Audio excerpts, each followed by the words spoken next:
officers and veterans prepared to shout final orders to rally the green recruits. Unexpectedly, the 500 armored recruits, eyes bloodshot and screaming wildly, acted like released springs. Ignoring formation, they scrambled out of their positions, charging headlong into the smoking, debris-filled breach. Their speed left veterans stunned. William shouted in frustration, "Follow them. Protect the flanks. Don't let them scatter." But the recruits, fueled by desires for land and vengeance, had only one goal: kill and claim glory. Inside, the Solonians were in total chaos after the half-hour bombardment. The breach, ruined barracks, and scattered limbs created a scene of pure carnage. The Solon soldiers, shell-shocked and deafened, were unable to organize any effective defense. Thus, the Conford vanguard crossed the death zone virtually unopposed. Only as they climbed the hot, unstable rubble did they encounter a few dazed Solon soldiers struggling from the ruins. These Solonians were cut down by a precise volley from the Conford musketeers who had followed closely to secure the perimeter. Charge! Kill the barbarians! For the land! The recruits climbed higher, their morale soaring. Officers watched intently, recording the names of those reaching the top to determine land grants later. Yet, as the first recruits crested the breach, ready for urban warfare, they were met with a strange sight. There was no organized resistance, only ruins, burning wreckage, and panicked Solon stragglers and slaves fleeing like headless flies. Small pockets of resistance were quickly overwhelmed by the surging, blood-crazed recruits. The battle had devolved into a one-sided slaughter. I, observing from the rear, frowned as the resistance faded. What are the Solonians planning? Is this a trap to lure us into an ambush? As I prepared to order caution, a messenger arrived, breathless. "My lord, victory!" The main Solon force fled through the north gate. Brendan requests permission to pursue with cavalry. I realized the situation and smiled, my tension vanishing. I waved a hand. "Forget it. Let them go," I explained to a puzzled Leon. "Don't chase a desperate foe. Our cavalry is already dismounted. It's too late. They are just stray dogs. Our goal is to secure Tyrol and the southwest peninsula, not to kill a few hundred fugitives. Pushing them too hard will only cause unnecessary casualties." "Yes, my lord." The messenger departed. I returned my gaze to the fortress. A blood-stained soldier planted the Conford flag atop the breach, where it fluttered in the smoke as troops flooded the city. A surge of pride filled my chest. I had succeeded. Under my command, Conford had crushed the elite Solon cavalry in the field and seized their fortress in a lightning strike. This was the first time Conford had truly seized a strategic city and territory from the powerful Solonians. Tyrol was the gateway to the southwest peninsula. Its resources and strategic depth were now within reach. Conford was no longer a border town, but a rising power with a vast hinterland and access to the sea. Order the troops to clear the city, secure the warehouses and workshops, count the spoils, and reinforce the walls against a counterattack. "Yes, my lord." I looked past the smoke toward the promising, vast southwest peninsula. A glorious victory had opened a new chapter. I would cultivate this hard-won land as the foundation for Conford's rise. The noise of battle faded into an eerie calm, broken only by the sounds of cleanup and the groans of the wounded. The air remained thick with the scent of blood, smoke, and dust. A messenger approached me. "My lord, the city is cleared. We have full control. We killed 3 Solon officers, including 2 battle commanders and a regiment commander." "A regiment commander?" I raised an eyebrow, intrigued. I signaled for details. "Yes, my lord." Captured soldiers confirmed the high-ranking officer killed in the command post was Bragi, the regiment commander of the Wolf Legion. Bragi, of the Wolf Legion. I repeated. A regiment commander was a high-ranking official in the Solon military, second only to a legion commander commanding thousands. In Conford or Plantagenet terms, he was a brigade-level commander, a superior to Brendan and Roland, and a truly significant loss for the enemy. Among my current forces, I remain the only one capable of assuming such high-level command. The decades-long war between the Plantagenet kingdom and the Solonians has rarely seen the death of such a high-ranking Solonian commander. Even during the brutal defense of Conford, the Solonians only lost mid-level battle commanders, Slaying a powerful regiment commander is a victory of immense symbolic and strategic weight. Lead the way. I must see this regiment Commander Bragi for myself, I ordered, intent on verifying the victory. Escorted by my guards, I rode through the still smoldering Tyrol fortress. The site looked less like a military stronghold and more like a war-torn construction zone. Everywhere lay half-built rammed earth walls and makeshift huts, with black smoke still rising from the ruins. Confort soldiers, mostly hardened recruits, were scouring the area for remnants of the enemy, punctuated by the sounds of brief skirmishes and dying groans. Seeing the mix of exhaustion, excitement, and cruelty on my soldiers' faces, I felt a deep sense of irony. Only half a year ago, it was the Plantagenets who suffered such desperate, room-by-room purges within Confort. Now, the roles were reversed. The hunter had become the prey. I reached the fortress's central command post, a stone-and-wood structure littered with the corpses of Solonian soldiers. I found blood-soaked recruits hoisting a corpse in ornate armor, showing it off like a prized trophy. The body hung limp, its armor scarred by blades and crusted with dark, dried blood. "Put him down," I commanded, my voice quiet yet heavy with authority. The recruits startled, quickly laying the body down and stepping back, though their eyes still burned with the pride of their achievement. I stepped forward to inspect the corpse. The man was sturdy and rugged, with a jagged scar on his face that still held a look of defiance. His high-quality armor, though damaged, confirmed his status. A spear wound had pierced his chest. His eyes remained wide open, staring blankly at the gray sky. To be certain, I summoned several captured Solonian soldiers and a low-ranking officer. "Look closely. Who is this?" I asked coldly. The captives turned pale, falling to their knees and weeping in the Solan language. It is Commander Bragi." "Yes, the regiment commander. He has fallen." The low-ranking officer prostrated himself, trembling. "My lord, this is indeed our Wolf Legion commander. He ordered us to cover the retreat, and His words trailed off, but the confirmation was absolute. I stood up, satisfied. Slaying a Solonian regiment commander would shake the northern frontier and echo all the way to the royal capital, serving as a massive political and propaganda victory. "Excellent," I told my scribe. "Record the details of Bragi's death. Preserve his body with lime, and secure his sword and seal." I looked toward the royal capital, adding, "These will be vital proof of our merit to present to the king." "Yes, my lord," the scribe replied, immediately setting to work. Night fell over Tyrol Fortress. Only the command post, once used by Bragi, remained lit. It now served as the temporary headquarters for the Carnford army, the atmosphere heavy with tension. I sat at the head of a rough wooden table, flanked by Brendan, Roland, Leon, Kalen, Thorstein, and the intelligence chief, Richter. I bypassed the celebration to address the most pressing issue. I turned to Brendan, the logistics officer. "Brendan, how long can our current food supplies last?" Brendan replied with visible anxiety. "If we only feed our own combatants, we have about half a month. However," he added, "there are nearly 4,000 Solonian slaves who have surrendered. We cannot ignore them. If we feed them, our supplies will last only 7 days. After that, we face starvation." The room went silent. Roland asked, "What about the fortress warehouses? Surely Bragi left something behind." Brendan slammed the table in fury. "Don't mention it.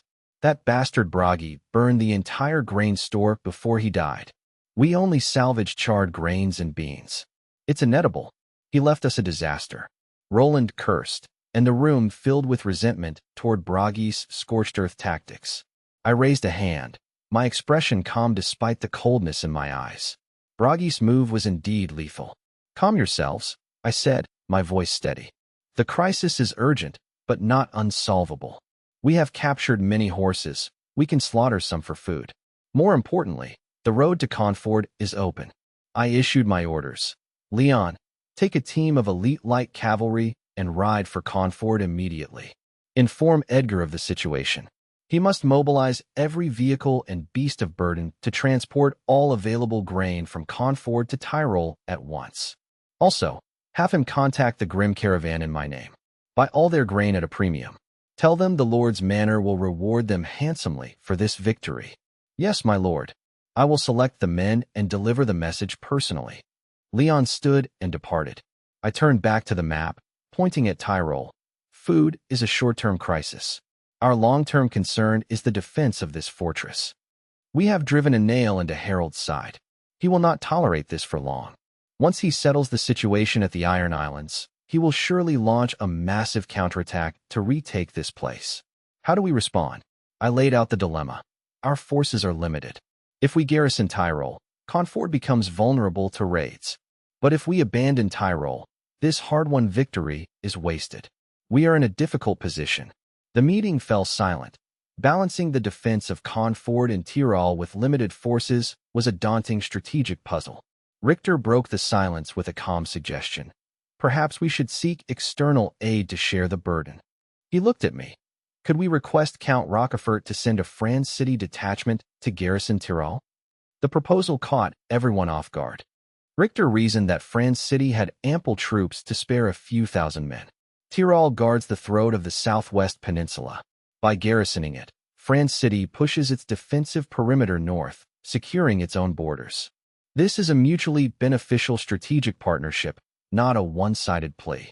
Furthermore, a France City guest force would act as a buffer between us and Harold's main army, increasing security for both Confort and France City. Sir Kalen nodded enthusiastically. Lord Carl, this is an excellent idea. The Count will surely agree. Holding Tyrol is vital to his France City Confort border fortress plan. It expands France City's strategic depth to Mirror Lake. Our elite troops there would force Harold to focus his efforts on that front, relieving pressure on Confort. I listened, tapping my finger on the table, my eyes reflecting the flickering lamp as I weighed the pros and cons. The command post fell into a brief, heavy silence. Brendan sat with arms crossed, brow furrowed. Militarily, he agreed. Requesting aid was the optimal solution to Confort's manpower shortage, and the Count had every reason to comply. Yet, a cold fear gnawed at him. Once France City's army moved into Tyrol, a stronghold bought with Confort's blood, would they ever truly leave? Count Rochefort had been their savior. Without him, Confort would not exist. The Count and I were close, and my affection for Charlotte was well known, with marriage likely once royal complications were resolved. But politics is governed by interests. Even family ties often crumble before the pursuit of power and territory. Confort was like a child grown under the Count's protection, now carving out its own success. Should they invite their father to control their hard-won territory just to solve a temporary crisis? Who could guarantee the Count wouldn't be tempted? Brendan felt a deep, desperate need for Confort to stand on its own. He took a breath to speak, but his eyes met mine. In my calm gaze, Brendan saw the exact same vigilance. The look said, I understand your concerns, but say no more. Understanding the Lord's intent, Brendan lowered his hand and remained silent. Some things were better left unsaid, especially with Kalen present. I noted Brendan's restraint, feeling a warmth of appreciation for his loyalty and political intuition. I stopped tapping and looked at my officers, ready to decide. Richter, Sir Kalen, your analysis is sound. Requesting aid from Count Rochefort is the most effective way to stabilize our position against the Solonians. The Count will see the strategic value of Tyrol for France City's security and will surely agree. I turned to Kalen. Sir Kalen, take your fastest horses and return to France City immediately. Report our victory at Tyrol, our manpower and supply shortages, and the threat of Harold's counterattack. Request an elite infantry regiment skilled in siege defense, along with engineers and equipment. Time is of the essence. Yes, my lord. Kalen saluted and hurried off. Wait, I called out, turning to Leon and Thorstein. Kalen, and you too as well. Leon and Thorstein stepped forward. I pointed to the southwest peninsula on the map. Gather 1,000 cavalry. Take 10 days of rations and head south into the peninsula. Your mission is reconnaissance and clearing. Map the terrain, roads, and villages, and hunt down any remaining Solonians. Engage small groups, but if you encounter the main Solonian force, retreat immediately and report back. Your final objective is Winter's Port. I need to know how much strength Harold has left in the south. Understood, my lord. They replied, eager for the mission. Go. Prepare at once. I commanded. The 3 officers saluted and departed. I turned to Roland. Roland, the new recruits who led the charge today proved themselves in blood and fire. They are promising soldiers. I plan to form a 3rd Infantry Regiment, the Tyrol Regiment, using our militia veterans to commemorate this victory. You are in full charge of its formation and training. Get them combat ready immediately. Yes, my lord. I will not fail you. Roland departed, energized by the heavy responsibility. Only I and the intelligence officer, Richter, remained in the command post. I lowered my voice. Richter, your task is critical. Send scouts northwest to monitor the Solon army near the Golden City. Also, contact the Iron Islands. We must know Harold's troop deployments and when he plans to strike back. Report any movement immediately. Understood, my lord. I will use the most secure channels. Richter vanished into the darkness. With orders issued, the command post fell silent. As Richter left, only I and Brendan remained. Brendan stayed, knowing I wanted to discuss the sensitive issue of the France City reinforcements. I turned to him. Brendan, no outsiders here. What is your honest opinion on requesting France City to help defend Tyrol? No pleasantries. Give me the truth. Brendan had prepared for this. My lord, inviting France City to garrison Tyrol long-term is short-sighted and akin to drinking poison to quench thirst. While it solves our immediate manpower shortage and Dieter's Harold, the long-term consequences are disastrous. The core issue is that it is easy to invite them in, but impossible to get them out. Once they hold the fortress, will Count Rochefort willingly return control to us when we are strong enough to hold it ourselves? He pointed at the map. Tyrol is the gateway to the southwest peninsula and the throat of our future expansion. If our supply lines and trade must pass through a throat controlled by others, even allies, we will forever be at their mercy. I am not ungrateful, my lord. I remember the Count's kindness. When we were at our lowest, he sent the North Wind squad across the death ice plains to save us. That debt is immense, as is our respect for Lady Charlotte. However, gratitude is one thing. Interests are another. Survival and future development must take precedence over personal sentiment. We are 2 independent territories. Creating a future sovereignty dispute for short-term convenience is irresponsible to our people. Brendan's analysis was sharp and uncompromising. I listened intently, nodding in agreement. Brendan's concerns mirrored my own private apprehensions. A brief silence followed. I walked to the window, watching the fortress lights, lost in thought. Brendan waited patiently for the Lord's decision. I turned back. Your concerns are mine. But if we refuse, can we hold both Conford and Tyrol against Harold's counterattack with our current strength? If we lose Tyrol, all our sacrifices will have been in vain. How do we weigh that risk? Brendan had considered this dilemma. Perhaps we adjust the deployment? Let our main force, including the new 3rd Regiment, garrison Tyrol. We must hold our new conquest to assert sovereignty. Let the France City reinforcements guard Conford Castle instead. Conford is our foundation, the people are loyal, and we know its defenses perfectly. Even if France City troops are there, the Count cannot easily seize our home base, and we secure our claim on Tyrol. I smiled meaningfully. A clever compromise, but do you think a statesman like Count Rochefort won't see through it? Think. In a crisis, we move our main force away from our ancestral home to a new, unstable outpost. We hand our core fortress to an ally. To a shrewd politician, what does that look like? It tells him we don't trust him. It's a fragile, calculated trust that risks everything. Such petty tricks will only hurt the Count, making him think we are ungrateful, ultimately destroying our alliance. Brendan fell silent, realizing the depth of my political insight. I patted his shoulder. I appreciate your loyalty and your focus on our independence. It is a blessing for Conford. But we cannot look only at interests. Some things, like trust and emotion, cannot be measured by profit alone. Remember when we arrived in the Northern Territory with nothing? The Count helped us when we had nothing to offer him. And the North Wind squad saved us when we were surrounded. That debt cannot be explained by interests alone. I insisted that Count Rochefort's aid to Conford was driven not only by strategy, but by genuine camaraderie and personal appreciation for me. Looking Brendan in the eye, I urged him to replace calculation with sincerity when dealing with their benefactor. I argued that trusting the Count with the defense of Tyrol was both the optimal tactical move and a necessary gesture of respect, rather than playing petty games. Moved by my unwavering trust and emphasis on loyalty, Brendan's resistance crumbled. Seeing the clarity in my eyes, Brendan nodded, his doubts vanishing. "You are right, my lord," Brendan admitted. "I was too focused on interests. I trust your judgment and the Count." Relieved, I tasked Brendan with assisting Roland in rapidly establishing the 3rd Regiment, the Tyrol Regiment, as our foundation for the future. Brendan saluted with renewed vigor and marched off to begin his assignment. Alone in the command post, I gazed toward France City with a deep, contemplative look. I knew inviting foreign aid was a gamble, but I chose to bet on the Count's character and the bond between our territories. As Brendan's footsteps faded, the heavy door closed, sealing out the world. The command post fell silent, lit only by the flickering glow of a whale oil lamp. I sat in the wolfskin-covered chair that had belonged to Bragi.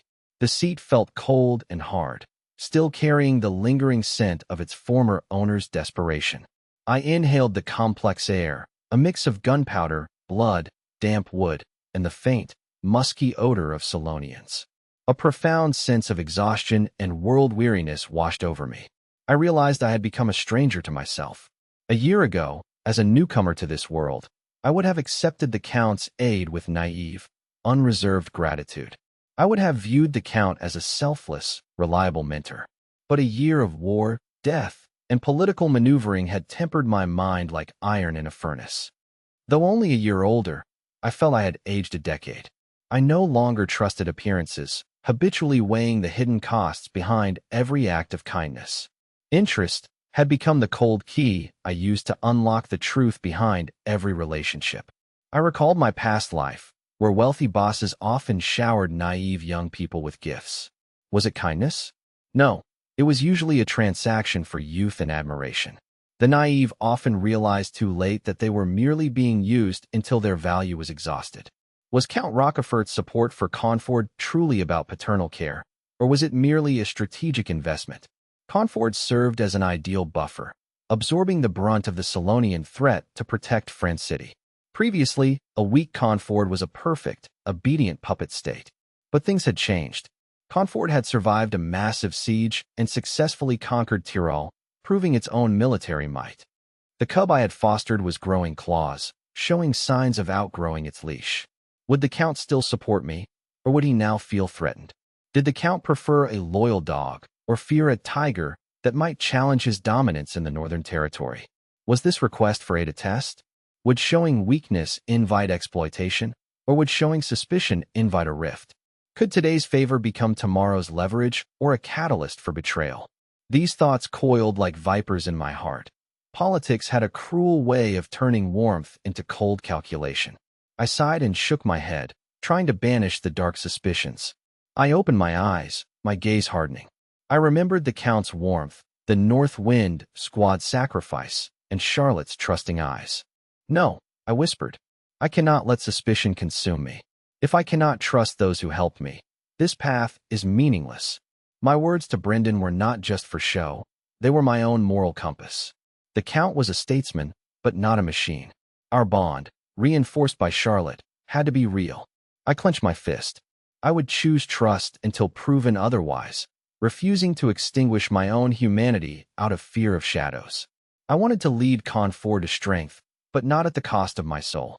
Standing by the window, I looked toward France City, choosing to move forward with vigilance rather than paralysis. Sincere cooperation, rapid growth, I muttered. If Conford is strong enough, we will have the power to choose our own fate.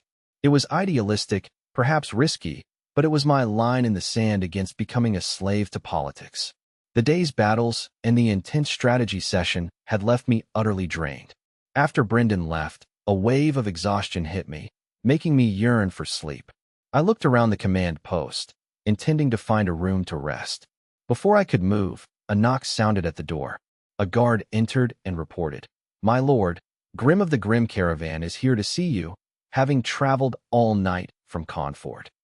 I frowned, feeling a wave of exhaustion. I needed rest, not social obligations. However, the Grim caravan was vital for Conford's supplies, especially with food running low, so I had to meet their leader. "Show him in," I said, rubbing my temples and forcing myself to sit upright. Grim, dusty, and travel-worn, was led in by the personal guards. The shrewd merchant looked exhausted, his boots and cloak caked in mud, yet his eyes retained their calculating glint. "My lord, congratulations on your glorious victory.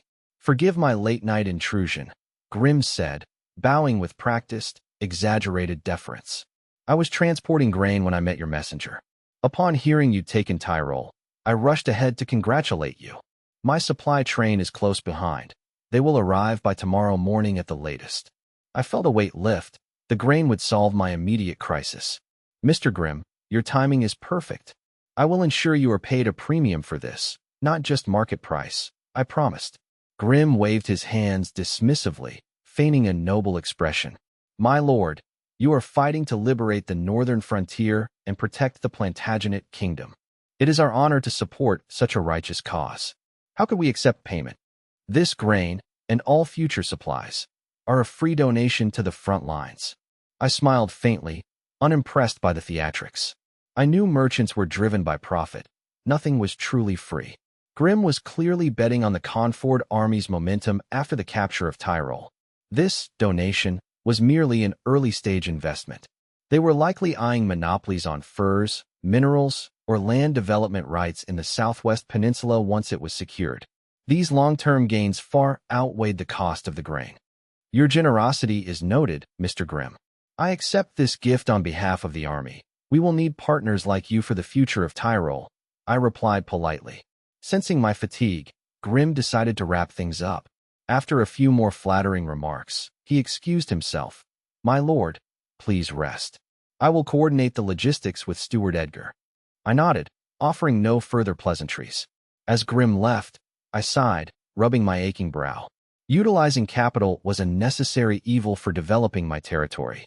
The challenge would be balancing their cooperation without letting Conford's interests be eroded. Capital was a tiger, useful if tamed, but dangerous if it turned. These complex thoughts were quickly overwhelmed by exhaustion. I had only one desire: sleep. I ordered my guards not to disturb me unless it was an emergency, then stumbled into a small, tidy room formerly used by Bragi. I washed my face with cold water, removed my gear, and collapsed onto a bed of straw and furs. The moment my head hit the pillow, darkness consumed me. I fell into a dreamless sleep, oblivious to the world's schemes and dangers. I needed this rest to face the even greater challenges awaiting me. Tyrol Fortress grew quiet, save for the patrols and the moans of the wounded, marking the aftermath of the bloody battle. 5 days later, at the governor's mansion in France City, Count Rochefort was reviewing routine border reports in his office. Sunlight filtered through the stained glass windows, casting patterns on the oak floor. Suddenly, his chief scribe entered without waiting, holding a letter marked with a scarlet feather, the sign of urgent military news. "My lord, urgent news from the northern frontier, sent by Sir Kalen," the scribe said, his voice trembling with excitement. Rochefort paused, his expression turning grave. He knew the fate of Tyrol had been decided. He set down his pen, broke the seal, and read the message. His expression shifted rapidly as he scanned the lines. From initial calm to surprise, his eyes eventually flared with shock and irrepressible joy. "Good, good, that lad." The Count stood up, repeating the word 3 times. He paced the room, his heavy footsteps betraying his agitation. He walked to the fireplace, lit his pipe, and took a deep breath to steady himself. Through the smoke, his eyes gleamed with the sharp focus of a strategist. The report was staggering. The Conford Friend City coalition had crushed the Solon defenders, killing over 4,000 with minimal losses, and slain the Solon commander, Bragi. Conford now held Tyrol but lacked the manpower and supplies to hold it against an inevitable counterattack from Harold. Crushed the Solon army, took Tyrol, killed the commander. The Count muttered, his admiration growing. "Karl has given me a massive surprise. To think he transformed Conford in just a year. This victory will shake the entire northern frontier." His political instincts returned as he focused on the request for reinforcements. "Tyrol, The Count walked to the large map of the northern frontier, his gaze fixed on the strategic gateway to the southwest peninsula. Count Rockefort watched the smoke, pondering. Is this request to garrison Tyrol truly out of tactical necessity, or have you come to trust me completely? He knew Tyrol's value. It was the strategic key to the southwest peninsula, the Solon heartland, and the northern territory. That I would offer such a prize to another lord after conquering it at great cost left the Count conflicted. Was I naive, or did I truly view him as a trusted ally who wouldn't exploit the situation? Such unreserved trust was rare in the treacherous world of noble politics, stirring complex emotions in the battle-hardened Count. He recalled his daughter Charlotte's bright eyes when mentioning me and his own past investments in the young man. Enough, the Count decided, his gaze hardening. Regardless of his motives, he has entrusted Tyrol to me. I must honor this gesture of goodwill. Strategically, defending Tyrol was purely beneficial. It pushed France City's defensive perimeter north, shielding his own lands and pinning Solon's forces down. Future sovereignty disputes could wait. The priority was helping Carnford withstand Harold's counterattack. The Count turned to his scribe, his tone decisive. Record these orders. First, mobilize 5,000 elite infantry from the 1st and 3rd Legions, equipped with ample archers, musketeers, and siege supplies. Second, appoint Sir Laurent as commander. His mission is to hold Tyrol at all costs. No retreat without my direct order. Third, the quartermaster must dispatch 3 months of rations, medical supplies, and construction materials with the troops. Fourth, attach 200 elite scouts from the North Wind, reserved to Laurent for reconnaissance. Fifth, send a battalion of engineers to assist the Carnford people in fortifying the citadel. The scribe recorded every word. Finally, the Count added, tell Laurent that while he is the commander, he must respect Lord Karl's sovereignty and cooperate fully with the Carnford garrison. Any arrogance will be met with military law. Understood, my lord, the scribe confirmed. Execute immediately. I want them marching within 3 days, the Count commanded. The scribe bowed and hurried out.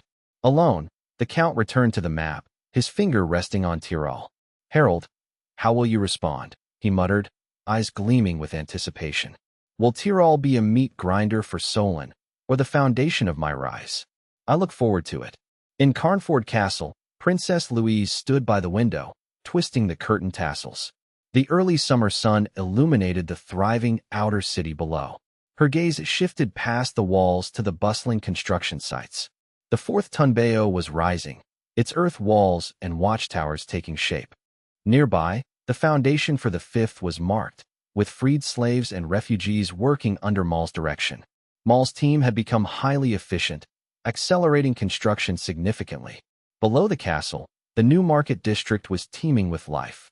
Grain shops, textile stalls, and blacksmiths hummed with activity, while the scent of food drifted from new taverns. It was a stark contrast to the struggling frontier fort she had arrived at 6 months ago. This prosperity was my lifeblood, a testament to Carnford's resilience. Yet, this vibrancy felt like a hollow veneer, failing to pierce the gloom in her heart. War. I was still at war. Despite his promises of victory and Steward Edgar's daily reports of smooth progress, the uncertainty gnawed at her. She tried to rationalize my decision to attack, but the reality of war remained terrifying. Louise sighed, the sound heavy with unspoken weight. Shadows played across her haggard face. Her eyes, once bright, were now filled with worry. Lady Irene tried to comfort her, urging her to rest and insisting I would return, though she herself was clearly sleepless. Louise knew Irene was merely putting on a brave face. Logic felt powerless against her anxiety. War was unpredictable. A stray arrow or a sudden ambush could end everything. This thought haunted her like a cold serpent. She dreaded the sound of every messenger's horse and every hesitant look from Edgar. This agonizing attachment terrified her. Why did she care so much? Was it merely because I was her husband and the foundation of her status? No, it was more. She realized the young lord, once just a symbol of a political marriage, had quietly occupied her heart. Was it my focus while working, my respect for my people, or the quiet, reassuring presence I brought to her room at night? She missed my scent, a mix of sun, leather, ink, and my own steady, reliable essence. My presence had been her sanctuary, shielding her from the loneliness of court life. With me gone, the bed felt cold and the nights endless. Exhaustion brought no sleep, only a flood of terrifying visions. She feared the isolation and the loss of her newfound haven. Have I fallen in love with him? The thought struck her like lightning, bringing panic and guilt. What of Henry in the royal capital, the man who had promised to return for her? Was she destined to betray that promise, replaced by growing feelings for another man in this northern wasteland? Torn between two conflicting emotions, she suffered in silence.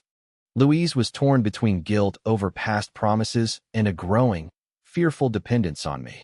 She dared not imagine a future where I didn't return, or how Ford and Lady Irene, who pinned all her hopes on her son, would survive such a blow. A sharp pain gripped her heart. She clutched her chest, doubling over, unable to bear the thought. A maid's voice broke the silence. "Your Highness, Lady Irene invites you for tea."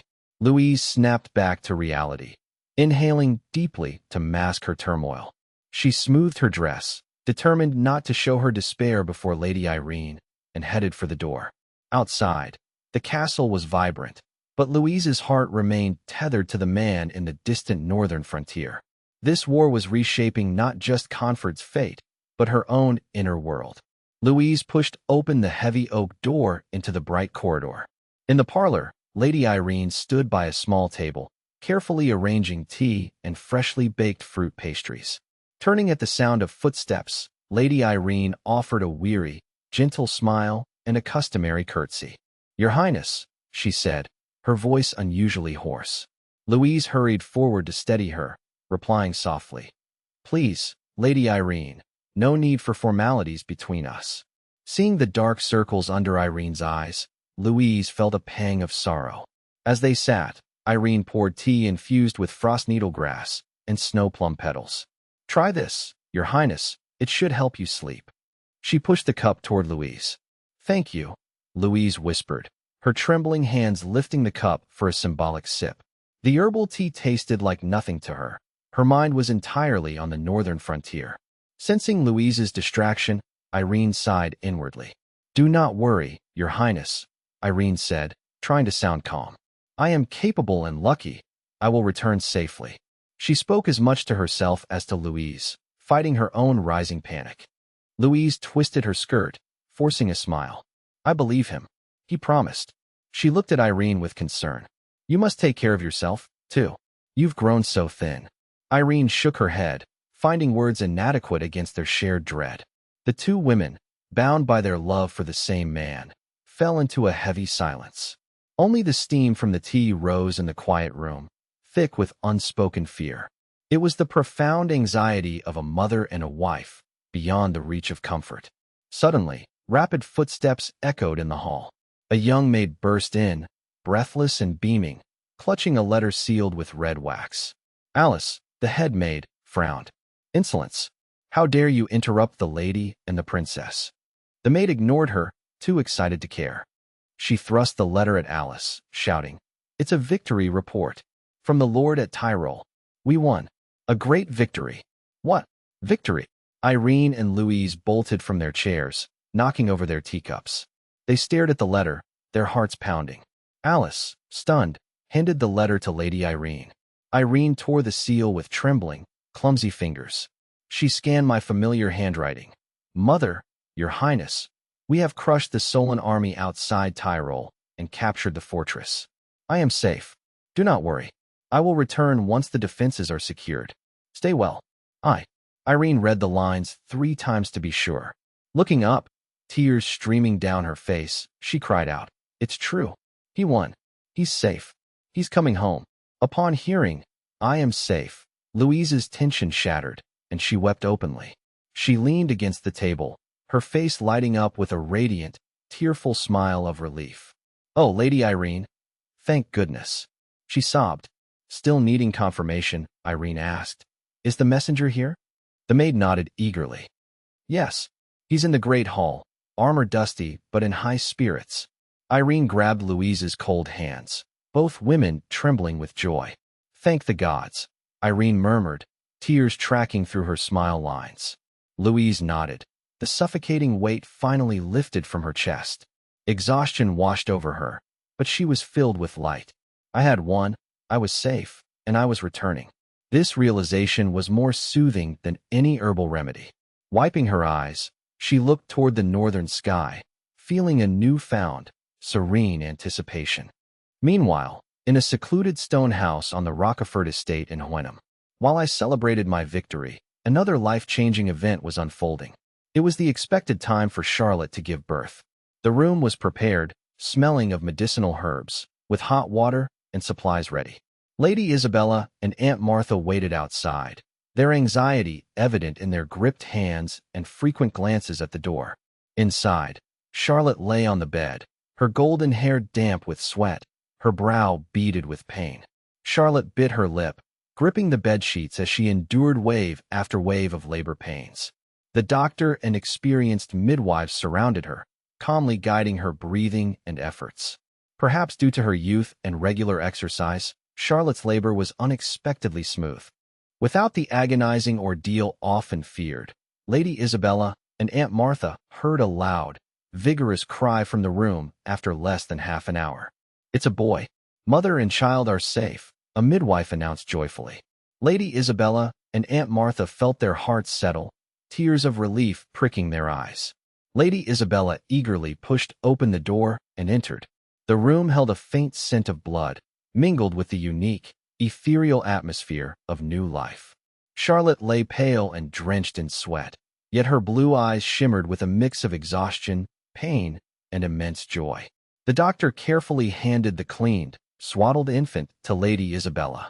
She carried the precious bundle to the bedside, leaning down to present the child to Charlotte.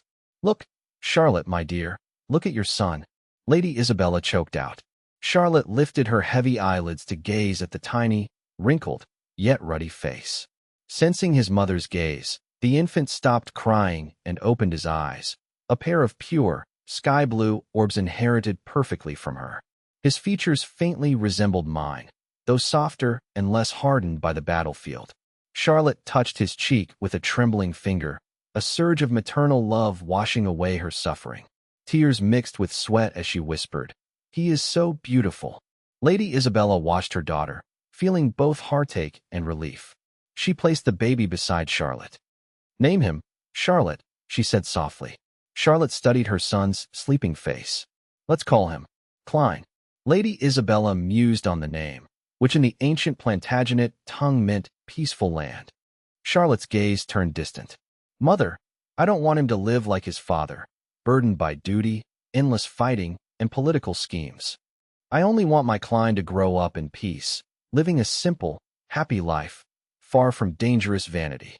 Mention of his father darkened Lady Isabella's expression with suppressed rage. That Carl Schmidt.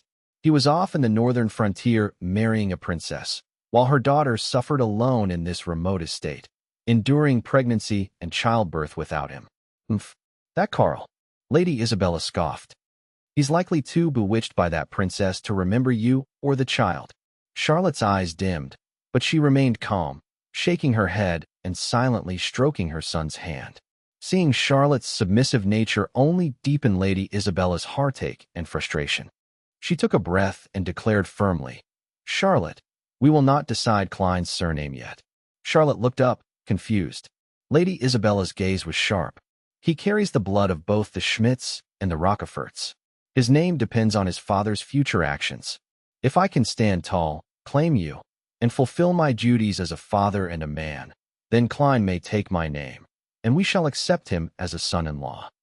But," she added coldly, "if he is blinded by power and that princess, becoming heartless, then this child belongs solely to the Rockefort family. He will be recorded in our lineage and inherit part of the Huenham fief. As for Carl Schmidt, he will lose the right to be this child's father forever." Charlotte listened, understanding this was her mother's way of protecting them and setting a final test for me. Her heart was a mix of uncertainty and a faint, lingering hope. Finally, she nodded weakly. "I understand. Mother, let it be as you say." Lady Isabella looked at her daughter and grandson with fierce, protective love. She kissed Charlotte's forehead and gazed at Klein. Rest now, my dear. I am here, she said, tucking her in. Martha, bring the best tonics. We must restore Charlotte's health. Sunlight bathed the mother and child in the bed. In late June, the Solon Royal Hall at the foot of the Holy Mountain was shrouded in a suffocating, deathly chill. The massive stone hall was carved with savage wolf heads and scenes of slaughter. The air reeked of torch smoke, old leather, and the oppressive weight of blood and power. The core nobility of the Solon tribe stood in strict hierarchical order. In the front stood 8 legion commanders, brutal men with scarred faces, tribal tattoos, and braided hair adorned with bones. Their gazes were not submissive, but predatory, like wolves sizing up a pack leader. They were the pillars of Solon's military and the source of its internal strife. Behind them stood dozens of commanders and Tier 3 knights, hiding their own calculations behind respectful postures. The hall was filled with a cold, primitive, and barbaric atmosphere. All eyes were fixed on the small group kneeling in the center. The 20 or so survivors, covered in blood and filth, trembled like rabbits before a pack of wolves. At the front, barely held up by their companions, were the remnants of the Tyrol fortress escapees, led by a deathly pale and severely wounded Haken and 2 surviving battle commanders.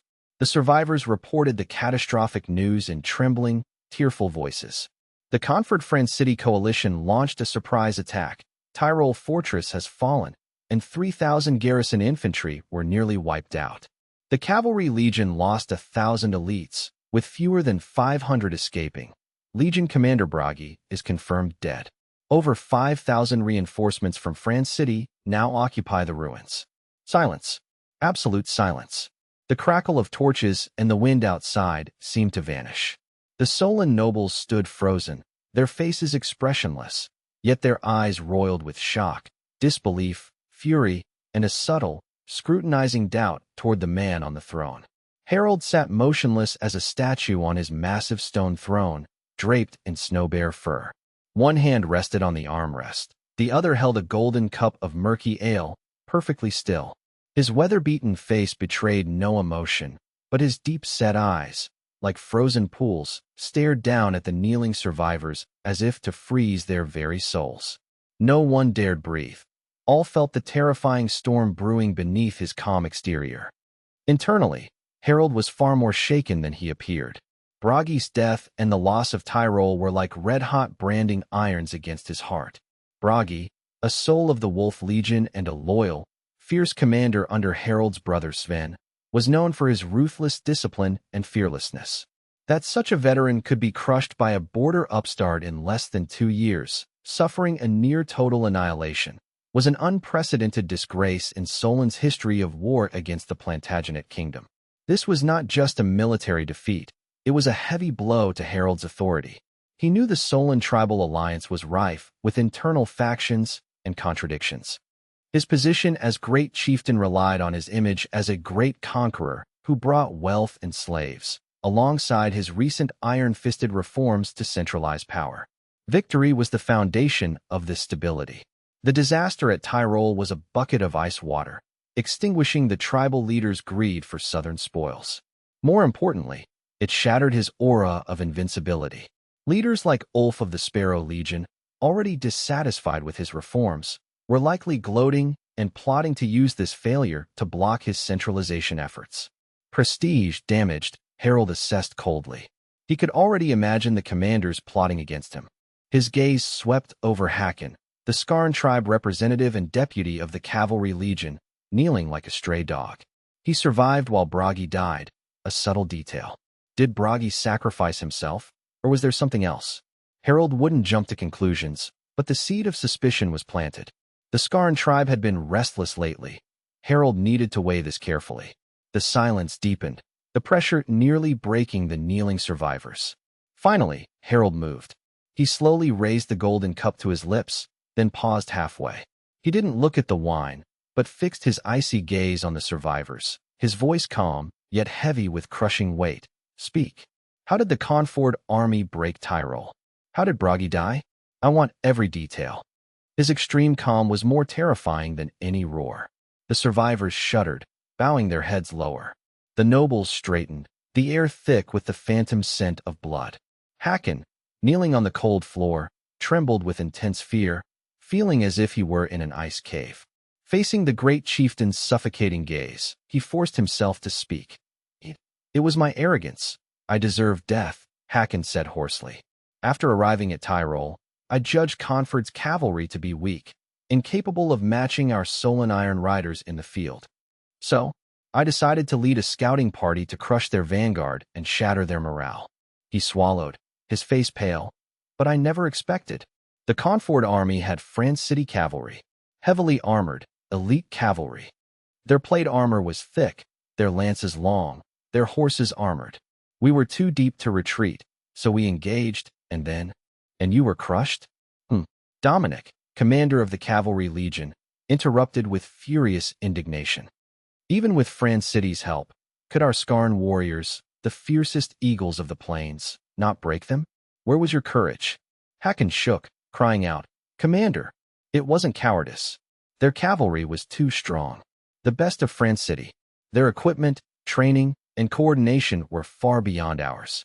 Our charge was like waves hitting a reef. His desperate defense made the other generals grimace, while veterans familiar with France City's heavy cavalry fell silent. Dominic tried to curse again, but was silenced by a calm, unquestionable voice from the throne.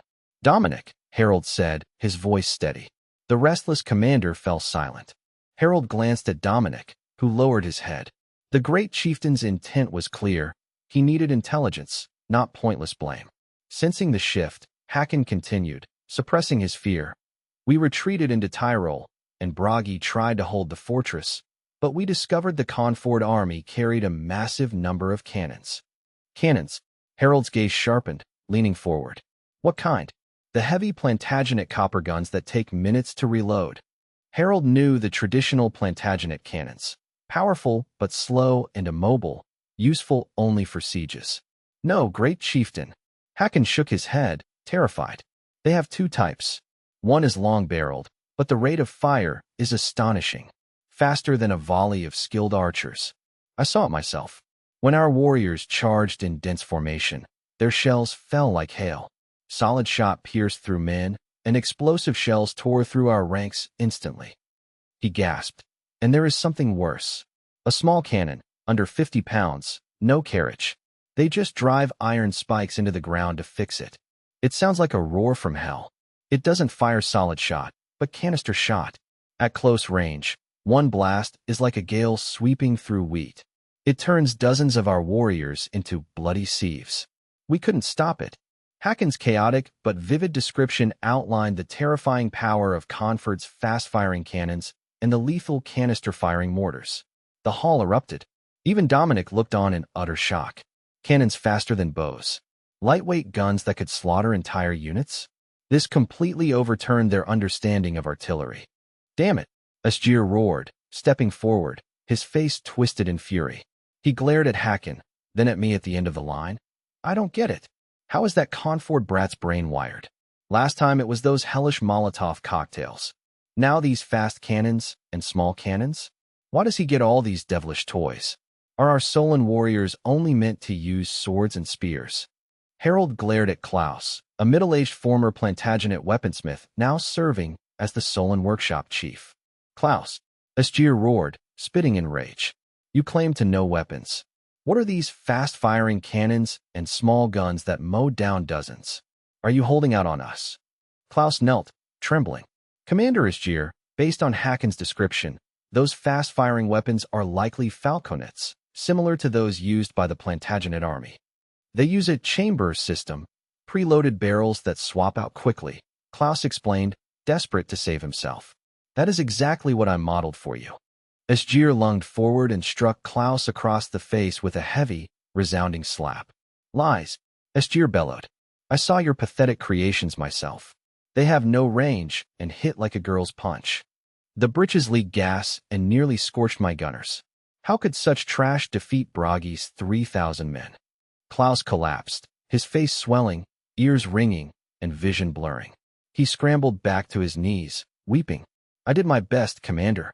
Our furnaces are too cold, our forging crude. The barrels are porous and lack airtight seals. I need better equipment and iron ore. Conford must possess superior metallurgy to make their falconets so deadly. This admission of technological inferiority stung the Solonian commanders more than the defeat itself. Excuses. Asgir raised his hand again. If the iron is bad, learn to fix it. What use are you?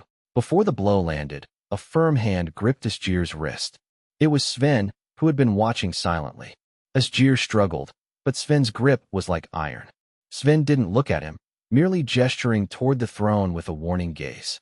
Harold sat motionless, his eyes cold as ice, chilling the entire hall. The silent pressure extinguished Asgir's rage, leaving him frustrated and humiliated. He shoved Sven's hand away, glared at the shivering Klaus, and retreated to his spot, chest heaving. The hall remained tense and suffocating. Harold's gaze shifted to the terrified Hakon. Continue, Hakon. Detail the Conford tactics, their infantry, and their formations at Tyrol Fortress. Hakon took a shaky breath. Commander Bragi ordered a field battle to avoid a siege. We sent Acton's heavy infantry in a dense charge. Before we reached arrow range, Conford's cannons opened fire. Solid and explosive shells shattered our lines. Acton and his guard were decimated by musket volleys while still 70 paces out. Hakon's face paled. Their muskets are terrifying.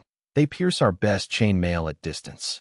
Even if the armor holds, the impact breaks ribs and ruptures organs. By the time we reached melee range, their infantry proved far superior to the usual Plantagenet levies. They held tight formations with spearmen and short-spear infantry. Our flanking attempts failed, and our men began to break. With the center collapsing, Bragi ordered my cavalry reserve to cover the retreat. But we were ambushed by Conford and City cavalry. We couldn't break through. Hakon broke down, sobbing on the floor. His account painted a terrifying picture. Conford's army was a force of superior firepower, discipline, and tactical coordination. Even Ulf, the Eagle Legion commander, stopped playing with his dagger, lost in thought. Lo, anxious murmurs spread through the commanders. They had long dismissed the Plantagenet kingdom as weak, save for City and Franklin. A year ago, Conford was nothing to them. Now, Conford had withstood a massive siege, crushed their elite cavalry, and seized Tyrol Fortress. Their new system of war effectively countered Solonian tactics. They were no longer a minor border nuisance. Every commander now viewed this neighbor with grave, newfound seriousness. Having crippled four major Solon legions, Conford had shifted the balance of power in the northern frontier. Harold understood. Conford and I were now the primary threat to the Solon alliance. The sky over the northern frontier had changed. A greater storm was brewing over Frostgard, and the Solon wolf had to adapt to survive. The murmurs in the hall finally died down under Harold's gaze. The generals realized they needed Harold's command rather than mutual recriminations. Harold scanned his commanders, his gaze settling on his brother Sven and the cunning Ulf. Despite his defiance, Ulf possessed unmatched strategic insight. Having elevated the Sparrow Legion to elite status, Harold often relied on his counsel. Harold spoke with heavy authority. Sven, Ulf, I have now thwarted our Solon forces 4 times. From the ambush at Icewater Creek to the defeat of our Sparrow Legion and the slaughter of our elite cavalry and bear legions at Tyrol, we have suffered unprecedented losses. Harold's voice turned lethal. If we do not avenge this, how can we lead the Valaya tribes or command our vassals? What will the wolves of the northern frontier think of their alpha? Ulf offered a cold, mocking sneer, his narrow eyes glinting with hindsight. Now you see him as a threat? When we besieged Conford, I urged you to crush it regardless of the interference from Friedrich and City. Had you listened, we wouldn't be here. Now that boy has thousands of troops and those devilish muskets. He has grown wings, and the cost to remove him has skyrocketed. Harold remained stoic, though he felt a chill. He knew the risks of the Conford siege were dire.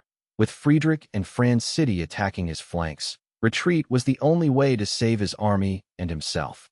Ulf, stationed far south, had no idea of the battlefield's reality and spoke from a position of comfortable ignorance.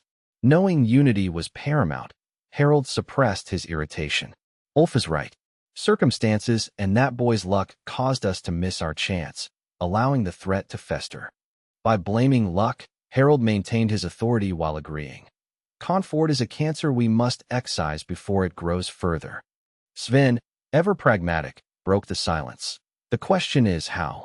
If it were just my few thousand troops at Tyrol, we could take it with a concentrated assault, but now. He pointed to the critical shift. Count Rochefort of France City has stationed 5,000 elite infantry there. With the cautious Laurent in command, Tyrol is a fortress. A frontal assault would leave us crippled and vulnerable to our rivals. The surrounding tribes and Plantagenets would surely capitalize on our weakness. Sven frowned, puzzled. Is he truly such a fool, trading a hard-won strategic stronghold like Tyrol to France City? Does he trust Rochefort to return it later, or is he merely a pawn being used until he is discarded? Or perhaps, Sven hesitated, their alliance is so deep that the distinction no longer matters. The implication hung heavy. If Confort and France City were effectively won, the difficulty of the campaign had increased exponentially. Ulf took a long drink of ale, wiped his beard, and let out a cynical laugh. He glanced at Ivar, the Sword Legion commander, and sneered. Sven asks a good question. I've heard a rumor. Count Rochefort has a daughter, a famous beauty. The other commanders looked confused by the shift in topic. But Sven and Harold's eyes flickered, sensing the direction of his words. Ulf continued, his tone dripping with malice. And didn't a certain commander of ours, Thorstein, suffer a humiliating defeat at the hands of that very countess at Icewater Creek last year? He stared directly at the fuming Ivar. The funniest part, Ulf drawled, is that after his defeat, Thorstein didn't commit suicide. He defected to me. I hear he's thriving as a high-ranking cavalry officer under me now. A better position than he ever had with us. The words stung Ivar like a poisoned needle. Thorstein's betrayal was his greatest shame. Ivar's face turned livid, his knuckles white as he gripped the table, struggling to contain his rage. Ulf ignored the tension, casting a pointed look at Harold. Harold remained a stone statue, his deep gaze unreadable. So, Ulf concluded, I suspect I and the Rocheforts are closer than we think. Rochefort is a cunning fox. He wouldn't pour resources into Confort or garrison Tyrol for nothing. Perhaps our young lord is already the Count's son-in-law, having seduced the very girl who defeated Thorstein. Only a family bond would explain why Rochefort would bet his daughter and his elite troops on me. The room buzzed with speculation. Many found the theory of a marriage alliance plausible. Marriage was, after all, the most effective tool for noble consolidation. Commander Ulf, a voice roared, cutting through the silence. Ivar of the Sword Legion stepped forward, face flushed with rage, and snapped at Ulf. Your assumptions are absurd. Ivar took a breath, trying to mask his humiliation with a veneer of logic. Even if I got lucky and married Rochefort's daughter, so what? Rochefort has ruled France City for decades. Would he entrust his city's resources, thousands of elite troops, and the strategic stronghold of Tyrol to some greenhorn? It's a joke. Ivar pressed on, desperate to save face. Political alliances are built on interest. Rochefort only values Confort as a buffer. He's only sending troops to secure that barrier. Once Confort grows strong, he'll turn on his son-in-law for control of Tyrol. Ulf glanced at Ivar with undisguised, mocking contempt. His gaze was like an eagle looking down at a squawking chicken. Too lazy to even argue, Ulf let out a dismissive snort and turned his attention back to Harold on the throne, treating Ivar as if he didn't exist. This blatant disregard infuriated Ivar more than any insult. He felt like a clown punching at thin air. Consumed by shame, Ivar gripped his sword hilt, his killing intent surging as he neared a breaking point. Enough! Harold, previously silent as a statue, spoke. His voice was cold and authoritative, instantly freezing the air and Ivar's rage.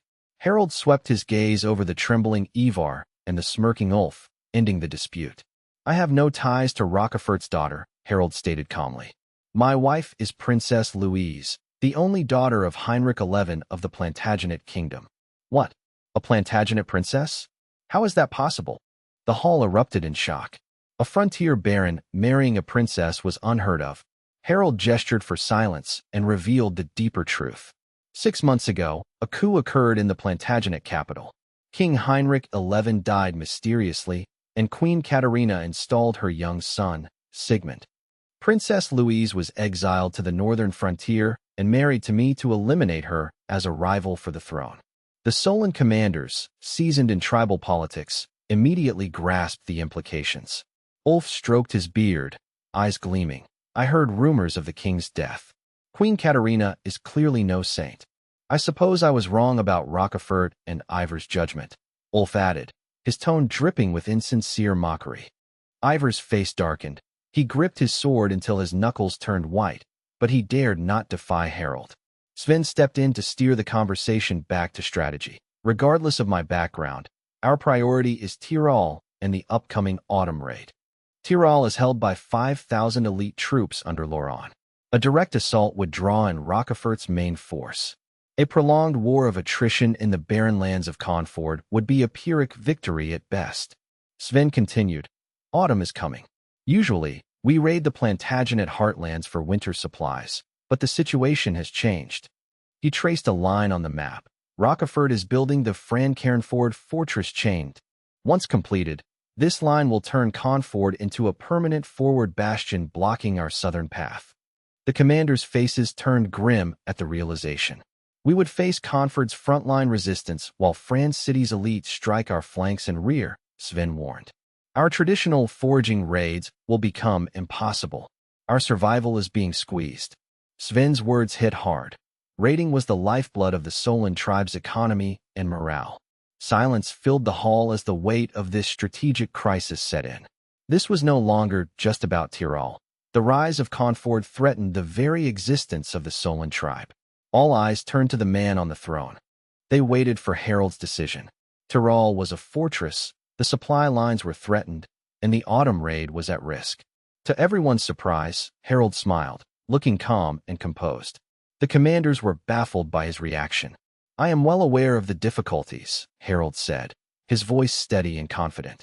With my Hound Legion occupied in the Iron Islands, a three-front war against Tyrol and France City would be foolish. He pointed toward the Plantagenet heartland. Why should we waste our strength on the barren northern frontier against these fortresses? The commanders were confused. Were they to just let Conford grow? Harold's eyes glinted like a hunter's. As for me marrying the princess, that is not a disaster. It is a godsend. A godsend? Great chief, what do you mean? Even Sven and Ulf leaned in, breathless, waiting for the explanation. Harold traced a line on the map from Conford south to the Plantagenet capital, Play City. Consider this, Harold urged. I am no longer a mere frontier lord hiding in my Conford shell. I am a Plantagenet prince consort, a royal in-law, and a celebrated god of war after my victories in the Northern Territory. Harold smiled coldly. If my Solon cavalry bypasses the France City Conford line this autumn and strikes directly at Play City, besieging that wealthy, poorly defended capital, who will the regent, Lady Katarina, turn to in her desperation? She will order her son-in-law, me, to lead my elite troops south to save the throne. Ulf slapped his thigh, eyes gleaming as he grasped the strategy. Sven and the other commanders followed suit, their doubts replaced by bloodlust. Harold continued, I rely on Conford's fortifications, terrain, and cannons. Once I leave my nest for the open plains, I enter our domain, the flatlands where our cavalry reigns supreme. Without walls, my cannons are immobile and my muskets cannot stop a multi-directional cavalry charge. I will be a tiger out of its mountain. We will wait and rest, then crush my main force in the open field. It is the lure the snake from its hole tactic, Harold concluded. We avoid a costly siege, secure our autumn plunder, and eliminate our greatest threat in one stroke. The commanders roared in approval, eager to crush my forces on the plains. The hall erupted in excitement. This plan to lure the enemy into a favorable battlefield was far more appealing to the Solon commanders than a bloody siege at Tyrol Fortress. Ulf bowed, impressed. A brilliant strategy, great chief. Far superior to attacking Tyrol. He added, my Sparrow Legion will lead the vanguard, but only if I am not tasked with containing France City again. Harold understood. He knew Ulf craved glory, not the thankless task of containment. Agreed. Your cavalry is perfect for field combat. You are relieved of the France City duty. Harold stood, his voice booming. Prepare for war. Stockpile supplies and sharpen blades. Publicly, spread rumors that we are weak and will scale back our autumn raids. We must make them believe we are dormant. When the time comes, we will strike Place City like thunder and see if our god of war dares to save his mother-in-law." The commanders cheered. Death to Conford. Harold sat, satisfied. The trap was set for the big fish. My royal status was my pride, but to Harold, it was a noose. He envisioned the Conford banners falling beneath the sullen hooves. At Conford Castle, the summer breeze drifted over the high walls. Princess Louise stood by the ramparts, gazing toward Tyrol Fortress. Sunlight caught her profile, her dark hair dancing in the wind. News of my victory and impending return had eased her anxiety, restoring color to her face. Yet, a lingering shadow of worry remained in her eyes. Her simple blue dress made her appear like a resilient orchid amidst the cold, war-torn stone. Footsteps approached. Lady Irene arrived with her maid. Louise turned to greet her. Lady Irene looked better, though her eyes still showed the strain of recent times. "Princess," she said gently, "waiting for me again?" Louise blushed slightly. "He said he would return soon, but it has been days. The north is far, so I cannot help but worry." Lady Irene nodded, looking north with her. "Do not worry, Princess. Armies with logistics move slowly. I am cautious. I ensure everything is settled before moving. I should arrive within 2 days." She looked at Louise with affection. "Your concern for him is a blessing." Louise lowered her head, whispering, "It is only right." They continued to watch the hazy northern plains. Suddenly, a black speck appeared on the horizon, growing rapidly. A Conford scout racing toward the castle, kicking up a cloud of dust. The sentries whistled a warning. Louise and Lady Irene leaned forward, gripping the battlements. The rider drew closer, whipping his horse. A distant, joyful shout carried on the wind. "They've returned. The army is victorious. The Lord is back." The news rippled through Louise and Lady Irene. I had returned, and the army was victorious.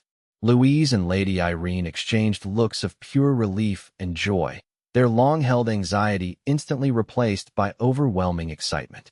"He's back. He's really back," Lady Irene exclaimed, her voice trembling as she gripped Louise's cold hands. Louise felt her heart race, a surge of warmth flooding her eyes. She nodded vigorously, her face lighting up with a radiant smile that swept away all lingering dread. "Quickly, my lady, let's go greet them," Louise urged, pulling Lady Irene toward the castle walls, disregarding court etiquette. "Yes, let's go," Lady Irene agreed, her steps quickening with equal joy. After a month of grueling campaigning, the Conford army finally returned home. As the castle silhouette appeared, the troops erupted in a mix of cheers and choked sobs, their long-suppressed homesickness finally breaking through. Yet, the triumph was marred by sorrow. Families gathered along the road, their joy turning to wails as they spotted empty ranks or the urns of the fallen wrapped in battle flags. The 3 new militia battalions, having held the brutal center at the siege of Tyrol, suffered the heaviest losses, leaving many families shattered. Watching the scene, I felt my victory tempered by heavy responsibility. I vowed to compensate the families and strengthen Conford to ensure such sacrifices were not in vain. I scanned the crowd until my eyes landed on Lady Irene and Princess Louise standing on the castle steps. Dismounting, I tossed my reins to a guard and strode toward them. Soldiers and civilians parted, watching their lord with deep respect. "Carl," Lady Irene cried, abandoning her composure to rush forward and embrace her son. "I'm home, mother," I said, holding her tight as I felt her tremble. She searched my body with her hands, checking for injuries. Finding me whole, Lady Irene wept with relief, the tension of the past weeks finally breaking. "You scared me to death," she sobbed into my armor. "Never take such risks again." I promised to be more careful. I comforted her, feeling a pang of guilt. Behind her, Princess Louise stood quietly, her gaze complex as she watched the reunion. She had spent days in a state of constant, sleepless dread. Yet, seeing me standing there, she found herself unable to voice her pent-up concerns in the public setting. She longed to approach me and ask if I was well. Instead, she remained silent, watching me with expressive eyes. Her gaze held lingering fear, relief, and a trace of deep-seated reliance. My gaze shifted to Louise. I noticed she looked thinner and pale, but her eyes were fixed on me with intense, unspoken emotion. A wave of warmth softened my battle-worn heart. "I'm sorry to have worried you, Highness," I said, my voice unusually gentle. Startled, Louise shook her head, her voice a soft whisper. "No, it's fine," she stammered, blushing. "I'm just glad you're safe." Lady Irene and I were both so worried. Realizing how direct she had been, she lowered her eyes, her blush deepening. Her shyness and sincerity touched me deeply. I nodded, my expression softening as Brendan and Roland approached for orders. Regaining my composure, I ordered, "Brendan, Roland, see to the troops and the wounded. Begin compensation preparations immediately. Richter, tighten the perimeter against the Solonians. Report to the council hall later." "Understood, my lord," the officers replied, dispersing. "Mother, Highness, let's go inside," I said. "It's cold out here." I gently took Lady Irene's arm and gestured for Louise to follow. Lady Irene wiped her tears, clutching my arm, while Louise walked quietly on my other side. The three walked toward the castle gates under the gaze of the people. The sunset cast long shadows over their reunion. They entered the heavy gates of Conford Castle. Inside, the chaos of the outside world faded into a quiet, domestic peace. The hall was warm, with a simple meal laid out on the table, its scent dispelling the anxiety that had gripped the castle. They sat down as servants stood by.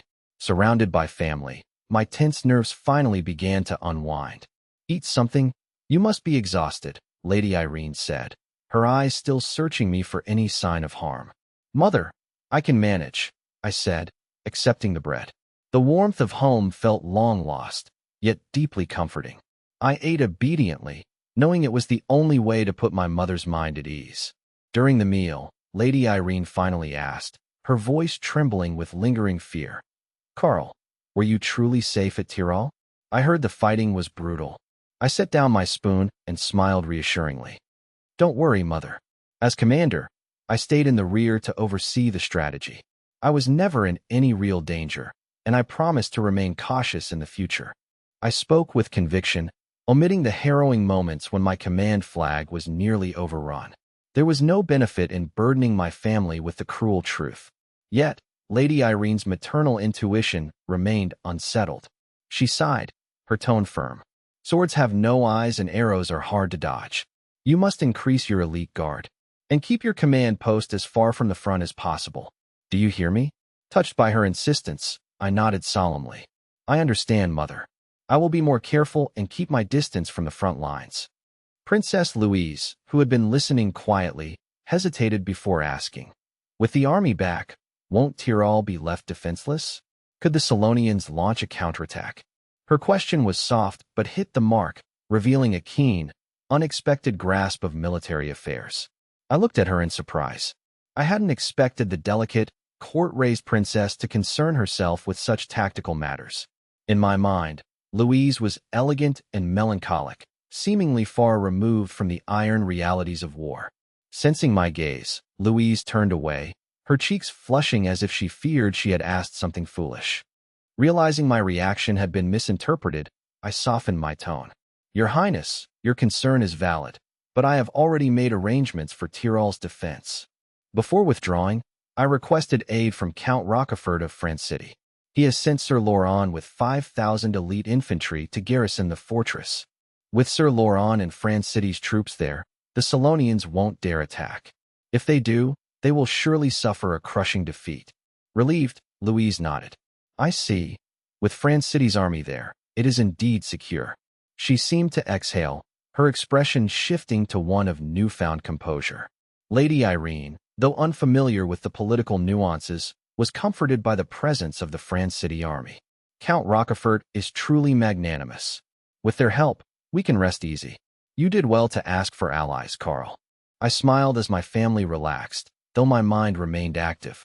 The status of Tyrol and my relationship with France City were fraught with complex interests and future risks, burdens I preferred to carry alone. For now, I wanted them to enjoy this hard-won peace. The lunch continued in a warm atmosphere. Outside, the skies over Conford were clear, but I knew the storms of the northern frontier were far from over. I needed to use this peace to rebuild my military and economy for the challenges ahead. After resting, I headed to the castle's makeshift office. My core officials were waiting. I sat at the head of the wooden table and began without preamble. Brendan stepped forward, presenting a parchment list. My lord, per your orders, the 3rd Infantry Regiment is formed, composed of veterans and heroes from the Tyrol campaign.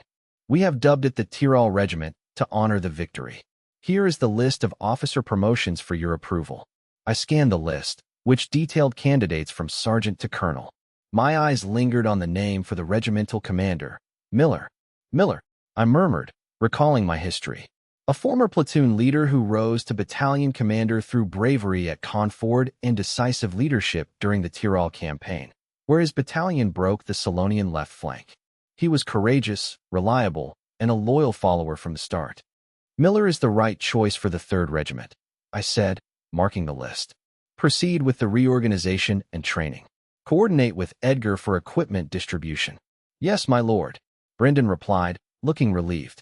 As Brendan left, Chief Administrator Edgar approached with a ledger, his face etched with fatigue. My lord, Edgar began in his flat, professional tone. The Tyrol campaign lasted over a month, and our logistics costs were immense. Our original budget of 200,000 caddies of grain was insufficient. To supply the army, we had to harvest unripe rye, yielding 50,000 caddies, which hurt our total autumn output. We also purchased 100,000 caddies from France City at a 20% markup and accepted 80,000 caddies in aid from the Grim Caravan. Transport costs for over 400 vehicles and labor added to the burden. He turned a page. Total expenditure for grain and transport alone reached 21,000 silver coins, far exceeding the 10,000 coin budget. This excludes pre-war reserves, equipment repairs, and, he took a breath, pensions for the fallen and wounded, which will cost another 5,000 to 10,000 coins. Even in gold, we are looking at 2,500 to 3,000 coins, and that is only because the Grim Caravan provided free aid. Edgar closed the ledger. Our treasury is strained. Future development and military maintenance will be difficult. I tapped the table. I knew war was expensive, but the cost was higher than anticipated. It had drained half a year's revenue, yet I remained calm. Money is a small matter. Gold can be earned again, but the lives of our soldiers and the fortress of Tyrol are priceless. It was money well spent. I turned my gaze to Edgar. As for the Grim Caravan, their aid is merely an investment for future profit. I decided. Edgar, tell Grim that in gratitude for their aid, the Lord's Manor grants them exclusive 5-year exploration and harvesting rights in the forests around Tyrol. They may hunt, forage, and prospect for minerals. However, 2 conditions. First, they must hire local hunters and laborers from Conford at fair market wages. Second, the Lord's Manor retains priority rights to purchase all minerals and will take a percentage of the profits. Negotiate the details. This satisfies them while providing jobs for our people. Edgar admired my strategy. By integrating the merchant caravan's interests with the territory and creating jobs, I had repaid a favor while securing long-term benefits. Understood, my lord. A brilliant plan. I shall execute it immediately, Edgar replied with a bow. After Edgar left, Sir Kalen stepped forward, offering a standard knightly salute to me, his expression a mix of reluctance to part and sincere respect. Lord Karl, Kalen said steadily, with the Tyrol fortress conflict resolved, my mission is complete. I am ordered by Count Rochefort to lead the France City cavalry back to report. I returned the salute solemnly. Sir Kalen, this victory belongs to you and your knights. Without your heavy cavalry charge to break the Solon cavalry corps, we could not have succeeded. Conford will never forget this. You are too kind, my lord, Kalen replied. Fighting the barbarians is our duty. It was an honor to serve under a commander who leads with such brilliance and care for his men. Lowering his voice, he added, Count Rochefort asked me to assure you that France City remains Conford's staunchest ally. You need not worry about the defense of Tyrol. I realized this was a significant commitment from Count Rochefort. I gripped Kalen's hand firmly. Please tell the Count that Conford will not fail our alliance. I look forward to riding alongside you again. Indeed, Kalen gripped back, their eyes reflecting mutual respect. After seeing Kalen off, I summoned Richter, my intelligence officer, who had just returned from the Northern Front. Despite his exhaustion from the long journey, Richter's eyes remained sharp. We sat in the secure, dimly lit office, the door firmly shut against the outside world. "Sit, Richter," I said, cutting straight to the point. "What of the Solonians? Is Harold truly accepting this defeat without retaliation?" Richter leaned forward. "My lord, reports from Frostguard and our scouts indicate the Solon camp is unusually quiet. Harold's main force hasn't moved toward Tyrol. Instead, small units are gathering toward the western and northern borders, and scout activity near Tyrol has dropped significantly. It seems they are intimidated and have abandoned plans to retake Tyrol for now." I frowned, tapping the desk. Too quiet. Harold isn't one to swallow such a loss. The death of a commander and thousands of elites, without a response. He is likely plotting something larger or shifting his focus. Regardless, this is a precious breathing room for us. Keep monitoring them, but don't provoke them further. Now, tell me about the Iron Islands. How is Harold's Hound Legion faring on the Valaya border? Richter's expression darkened. The situation is grim.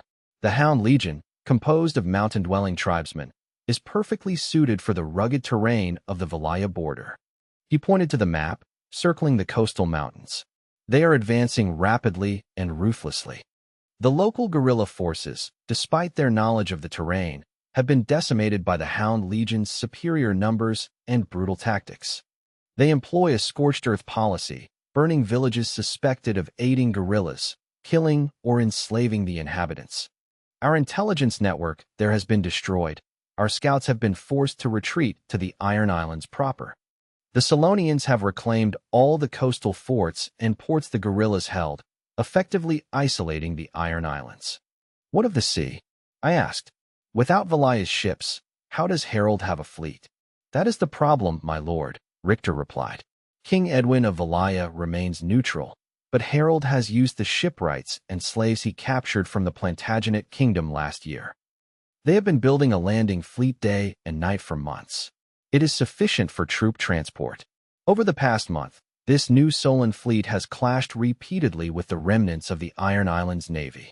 The Iron Islands ships are outnumbered and lack supplies. They have been pushed back to their ports, losing control of the surrounding waters. An invasion is imminent. I leaned back, my face grim. What of the islands themselves? After Walter's rebellion, how much resistance remains? Richter shook his head. Poorly, my lord. The internal strife exhausted their strength. Baron Werner's standing army has fewer than 1,000 battle-ready men left, and their morale is low. Sir Klein's volunteers lack training and equipment. They cannot withstand a full-scale Solon invasion. There is also growing pessimism and panic within the ranks. Silence filled the room, punctuated only by the distant sounds of soldiers returning to camp. I finally sighed. The fall of the Iron Islands is inevitable. Harold has prepared too well. We have done what we could, but we cannot intervene now without inviting disaster. I looked at Richter. Order all our scouts in the Iron Islands to stop operations and evacuate to Conford immediately. Do not waste more lives. The game there is over. Understood, my lord. I will arrange it at once, Richter replied, agreeing with the necessity of cutting losses. As for what follows, I stared toward the northern sea, lost in thought. I have my own plans. You may go. Richter bowed and exited silently. I remained, tapping my fingers on the desk. The fall of the Iron Islands would clear Harold's rear, allowing him to focus his entire might on Conford. The strategic balance in the northern frontier was shifting back toward the Solonians. Yet, within this crisis lay opportunity. Where would Harold strike next? Conford, or somewhere entirely unexpected? After the meeting, I sat alone, rubbing my throbbing temples. Afternoon sunlight filtered through the small window, illuminating dust motes in the air. The military campaign had ended, but the more grueling battle of governance had just begun. I faced the tasks of reorganizing the army, compensating the wounded, restoring production, balancing the budget, and managing the regional fallout from Tyrol. 1,000 threads of responsibility awaited my attention. A deep, bone-weary exhaustion washed over me, the result of long-term mental strain. I looked at the stack of documents on my desk and sighed. These things could not be rushed, nor could I do them all alone. Brendan, Roland, Edgar, and Richter were all exhausted. The territory itself needed time to recover. I needed it too. Take it slow, I whispered to myself, forcing my chaotic thoughts to settle. I stood up, stretching my stiff shoulders until my joints cracked. Pushing open the heavy door, I stepped into the corridor, breathing in the cool, damp air of the castle, which felt far more refreshing than the stifling atmosphere of the office. I exhaled, my chest tightening as I returned to the castle's living quarters, only to find them unusually quiet. Where are my wife and mother? I asked a maid cleaning the hallway. The maid bowed. My lord, they went to the new market at the foot of the mountain after lunch to buy supplies. I shook my head with a wry smile. The passion for shopping seemed universal, regardless of whether one was in the war-torn northern frontier or the royal capital. This touch of normalcy amidst the shadow of war brought me a sense of peace. Understood, carry on, I waved her away. With my family out, I craved nothing more than a soft bed and uninterrupted sleep. I entered my bedroom, finding it spotless and bathed in warm sunlight. Shedding my dusty, smoke-stained clothes, I washed briefly and collapsed onto the bed. Exhaustion, accumulated over months, washed over me like a breaking dam the moment I touched the mattress. My consciousness plunged into darkness before I could even think. The distant sounds of the market and drills faded, unable to disturb my hard-won slumber. Meanwhile, at the base of the mountain, the Carnford army camp was a scene of intense activity. Thousands of battle-hardened soldiers, though weary, were filled with the excitement of returning home. They stood in formation, listening to Brendan's final address. The Tyrol campaign is a total victory for Carnford, Brendan bellowed. The Lord has ordered generous rewards for all. A ripple of excitement surged through the ranks at the mention of rewards. You are dismissed, Brendan announced. Go home, reunite with your families, and rest. A low, joyful cheer erupted from the crowd. However, Brendan shouted, silencing them. Military discipline remains. Assemble here tomorrow at noon for roll call. Tardiness will be punished. Pay and rewards will be distributed tomorrow afternoon. Those who earned kills will be compensated accordingly. We're getting paid, the soldiers whispered. The confirmation sparked joyous chatter among the men. For these soldiers, pay meant a better life for their families and proof that their blood and sweat were not in vain. After reiterating rules against drunkenness and harassment, Brendan waved his hand. Dismissed. Dismissed. We're going home. The formation broke instantly, and soldiers flooded out of the camp like a bursting dam, heading toward the residential area and nearby villages. They walked in groups, discussing their rewards and the joy of homecoming, their heavy footsteps kicking up dust. The gloom of war was replaced by the longing for hearth and home. Carnford finally enjoyed a long-awaited, peaceful afternoon. Peter the militiaman followed his comrades down the familiar dirt road toward the new residential area. The setting sun cast long shadows, and the evening air felt warm with the promise of home. He couldn't help but recall the chaotic, bloody battle at Tyrol. The Solonian heavy infantry, led by Acton, had charged their line like a herd of wild bulls.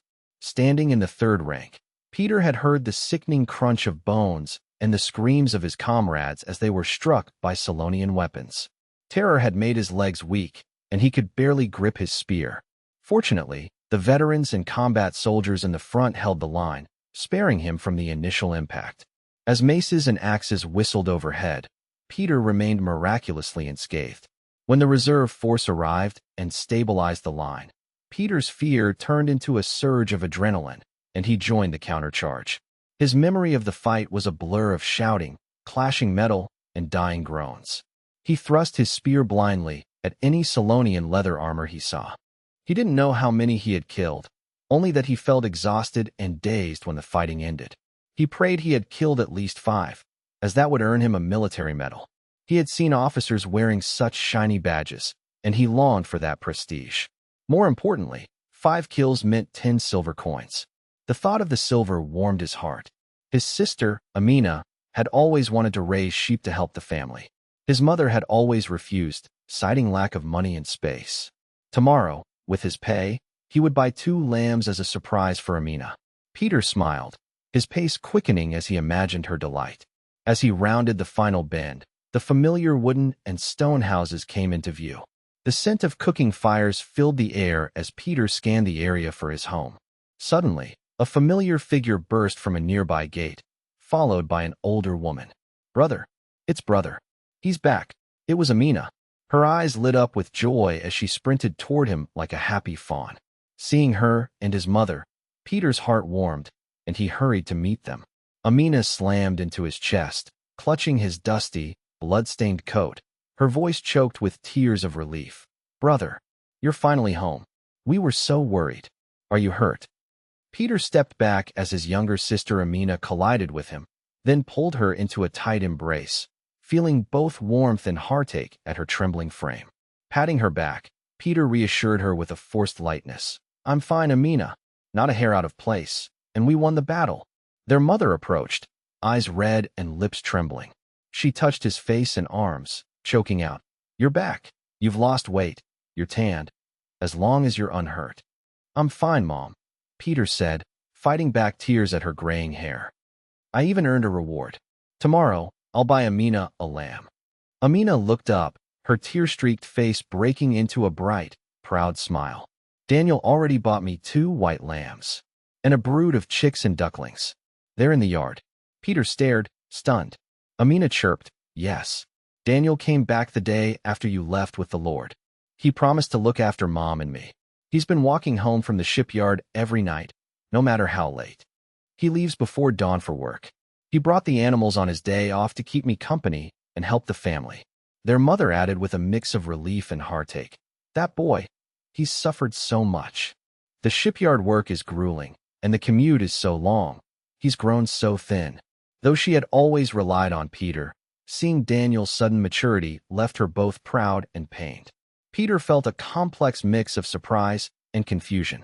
He recalled Daniel's promise before he left. He never expected his rebellious brother to actually fulfill it so diligently. "Where is he?" Peter asked. "At the shipyard," Amina replied. "He won't be back until sunset." Peter felt a surge of warmth. His brother had stepped up when it mattered most. He ruffled Amina's hair and smiled at his mother. "Let's go home. I'm starving for your stew." "Of course. Let's go," his mother said, taking his hand. Amina clung to his other arm, chattering about the animals. The three walked toward their alley as the sun set. They reached their 2-story stone house, smoke rising from the chimney, the scent of home. The next morning, the award ceremony began. I stepped out of the castle in formal attire, my presence steady and imposing in the morning light. Brendan stood waiting in uniform. "My lord, the entire army has returned by noon yesterday. The quartermaster has verified all battle records. Everything is ready. Several soldiers require your personal commendation." I nodded. "Let's go." Escorted by Brendan and my guards, I arrived at the main training ground. The field was packed with a fervent crowd. Soldiers stood in formation, the atmosphere electric with anticipation and pride. Over 2,000 Conford troops stood in disciplined ranks. Sunlight glinted off polished armor and spears. On the wooden platform, the most decorated soldiers stood tall, waiting. I ascended the platform, my gaze sweeping over the silent ranks. The soldiers looked at their young lord with awe and trust. Brendan announced, "Attention, the awards ceremony begins." He read the first name, Roderick, 1st Battalion, 1st Company, 3rd Platoon Leader. All eyes turned to the platform. During the Tyrol campaign, when Solon's forces attacked our left flank, Roderick held the line. When his spear jammed, he used an enemy corpse as a shield to plug the gap. He stabilized the line and showed exceptional tactical command. Brendan declared, "For his valor, the Lord grants Roderick the 2nd-class Spruce Medal and a special reward. The entire 3rd Platoon is awarded the Collective Medal of Valor." A murmur of awe rippled through the crowd.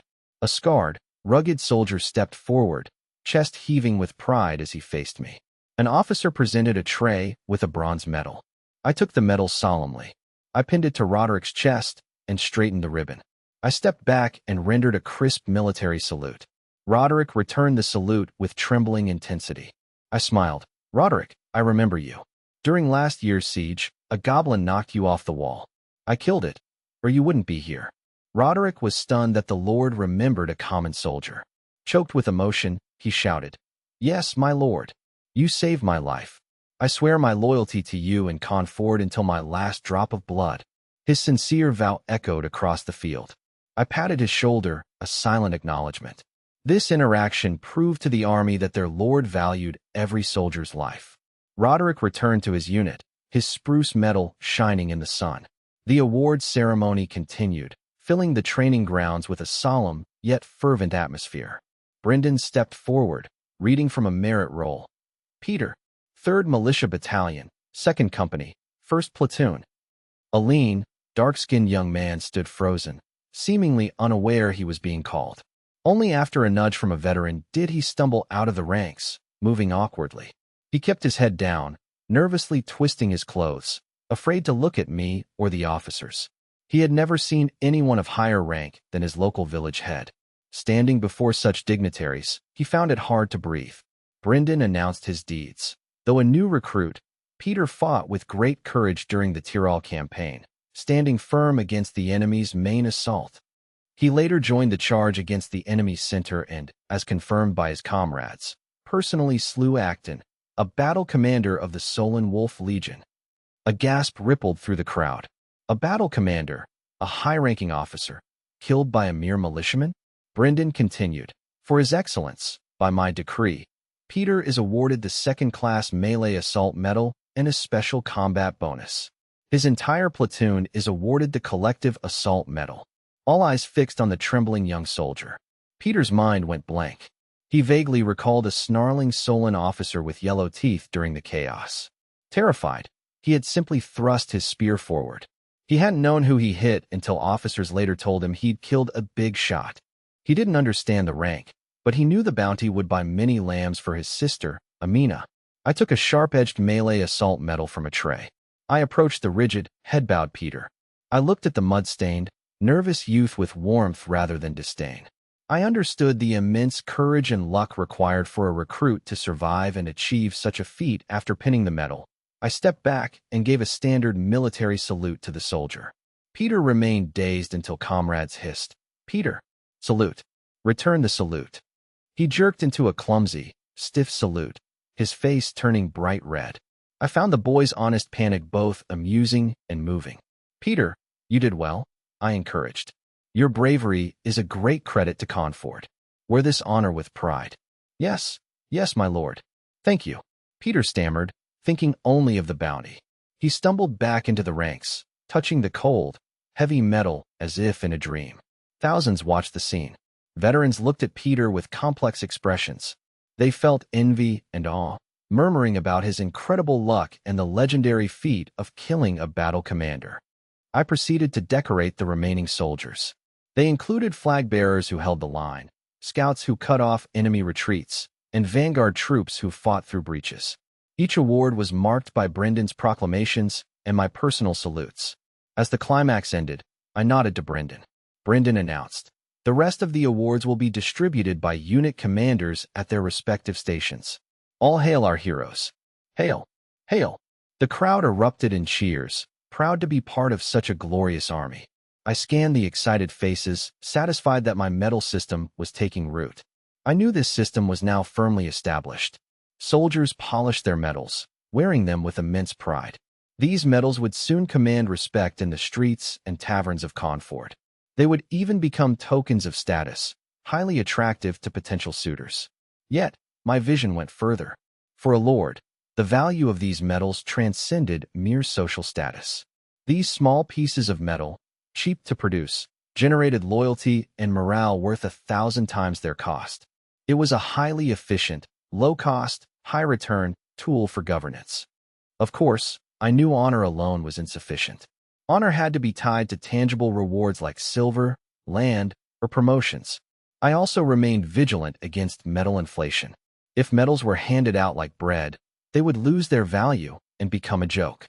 Thus, I strictly controlled the standards, ensuring each medal represented genuine sacrifice and merit. With the ceremony concluding, the focus shifted to the most practical matter, the distribution of military pay and special combat bonuses. Chief Administrator Edgar arrived on the platform with scribes and soldiers carrying heavy wooden chests. The chests were opened, revealing piles of silver and copper coins that glittered in the sun. "Silence," Brendan commanded, quelling the stir in the crowd. All eyes shifted from the medals to the chests. The atmosphere of honor was quickly replaced by a more direct, fervent anticipation. For soldiers risking their lives, honor is vital, but the silver that feeds their families is equally compelling. Edgar bowed to me and announced to the troops, "By the Lord's order, quarterly pay and Tyrol campaign bonuses are being issued. Form up by unit and proceed by the roster. No crowding or noise." The battle of payroll, crucial for morale, began. This was both a fulfillment of promises and essential preparation for the next campaign. Watching the orderly lines, I knew that material rewards and spiritual honor were the two wheels driving the Conford army forward. Soldiers queued to verify their rank and service with the scribe and quartermaster, receiving heavy coin purses. The training ground buzzed with the joy of soldiers comparing their earnings. I and Edgar observed the scene from the platform. Edgar noted the shrinking treasury and whispered to me, "The post-war pensions, combat bonuses, and regular pay total nearly 20,000 silver coins, excluding massive costs for supplies and equipment repairs. Our spoils from Tyrol won't cover this. Our reserves are depleting rapidly." He worried, knowing war is a bottomless pit of expenditure. I smiled confidently. "Don't worry, Edgar. Supplies are coming." I revealed, "Count Rochefort reports that the Regent Queen and King Sigmund have granted a special military award of 3,000 gold coins for our victories in the northern frontier and the capture of Tyrol. The envoy is en route." Edgar was stunned. 3,000 gold coins. That was 30,000 silver coins, a fortune that would solve their fiscal crisis. Yet, he remained cautious. Is the king truly so generous? His attitude toward you has always been subtle. Could there be a trap? He feared the king might be manipulating the payout or plotting something deeper. I chuckled. Even if Sigmund distrusts me, he must pay, and he must pay in full. I gestured to the morale-boosted troops. With the Solonians aggressive and the Iron Islands in peril, the northern frontier is watching the royal capital. My army achieved the greatest victory against the Solon barbarians in decades. If the capital skimps on rewards now, how will the other northern lords or the frontline soldiers react? The king knows that failing to pay would shatter the morale of the entire northern defense. Edgar nodded, relieved. Your foresight is keen. If this money arrives, our planned construction can proceed. We walked toward the castle. Edgar reported, "We have nearly 4,000 liberated slaves from Tyrol and over 5,000 refugees from France City and beyond. We have 10,000 new mouths to feed. And with the militia rebellions in the inner pass, more refugees are coming." I pointed southwest. "We just secured the gateway to the southwest peninsula. Harold is crippled. The fertile southwest peninsula is now our floodgate. Move the refugees there to reclaim the abandoned villages and fields." Edgar agreed. A sound strategy to develop the land. However, these people are complex and the region is remote. Without proper management, they could be incited to revolt or harassed by Solonians. I took the warning seriously. "You are right. That is a risk." I ordered, "I will have Richter infiltrate the migrants with intelligence agents and increase surveillance. Organize them by family and village with mutual guarantees, and station a village guard detachment there to maintain order." I then shifted to a more urgent matter. "But there is something more pressing." Edgar bowed. "Command me, my lord." I lowered my voice. "The Iron Islands will fall soon. Harold's invasion is imminent. Baron Werner is defeated. When the islands fall, survivors will flee by sea. Our southwest peninsula is the closest safe landing point. What is the status of our fleet? Count every ship, including merchant vessels." Edgar reported, "We have 6 large galleys, 15 medium patrol ships, and 30 requisitioned merchant ships from the Grim Caravan. We can transport over 2,000 people at once." "Good," I commanded. "End all maintenance and prepare the entire fleet to sail. Coordinate with the Grim Caravan. Put Brendan in command. The mission: patrol the waters near the Iron Islands and provide escort. Any ship flying the Iron Islands flag or carrying refugees is to be guided to our ports." Tell them I offer sanctuary to all who fight the Solonians. Remember, this is not just rescue. It is preserving the seeds of our resistance. The Iron Islanders are seasoned sailors and warriors. Saving them will strengthen our navy and our defenses. Move quickly. Understood, my lord. I shall make the arrangements immediately, Edgar replied, his expression solemn as he grasped the strategic depth of my plan. This was not merely humanitarian aid, but a strategic maneuver to secure vital manpower, particularly scarce naval talent. He bowed and hurried toward the port. I stood alone, gazing toward the southeastern sea with a distant look in my eyes. The fall of the Iron Islands seemed like a Solonian victory, but by absorbing their essence, Cranford might find an opportunity to expand amidst the crisis. June, year 1 of Sigmund I. The royal palace in the city of Play was stifling, yet the atmosphere within the grand hall was chillingly oppressive. While the autumn harvest and Solonian raids were standard topics, the ministers and generals were now preoccupied with a more internal, rampant threat, the bandits. Young King Sigmund sat on his throne, brow furrowed. Despite his efforts to maintain royal dignity, his eyes betrayed deep anxiety and exhaustion. The tax hike earlier this year had barely eased the treasury's dire state. The previous year's war with the Solonians had drained the kingdom's wealth, and production had only just begun to recover. Now, a new, potentially fatal crisis had emerged from within. After the Minister of Finance reported the grim state of the treasury and the harvest, the hall fell into a suffocating silence. The elderly Minister of War stepped forward, presenting a scroll detailing the crisis. Your Majesty, while the Solonians in the north are a concern, the immediate threat is the wildfire of bandits spreading across the heart of the empire. He recounted the origins. Last year, Duke Akil, governor of the 3 provinces, passed away. His successor, Duke Ferdinand, initially managed to contain the unrest to remote mountain regions. The 3 provinces, Huingham, Brittany, and the Upper Rhine Free State. However, when the Solon army invaded last autumn, Ferdinand was ordered to pull 30,000 elite troops from Huingham and Westwind City to reinforce the capital. With those troops gone, the northwest defense, especially Huingham, was left wide open. Simultaneously, a historic drought struck the northwest. The bandits, seeing the weakened defenses, surged forth like a broken dam. They moved from the forests to attack trade routes, small manors, and tax stations. By winter, the minister continued, the situation worsened as large bandit groups from the east flooded into the drought-stricken Brittany region. Desperate, starving peasants were forced to join them, causing the bandit ranks to snowball. Their presence destroyed production and dried up tax revenue, creating a vicious cycle. He delivered the final blow. Worse yet, our loyalist army was crushed at Osric Castle. Many scattered soldiers, fearing military law or unable to return, turned to banditry or joined existing groups to survive. These trained veterans transformed the bandits into a disciplined, dangerous force. They now dare to ambush patrols and even besiege minor castles and wealthy towns. The report hit the court like a hammer, leaving everyone breathless. The Solonians were wolves at the door, but the bandits were a cancer growing within. Trade routes were severed, tax revenue plummeted, and panic spread. If left unchecked, the Plantagenet kingdom would collapse from within long before the Solonians returned.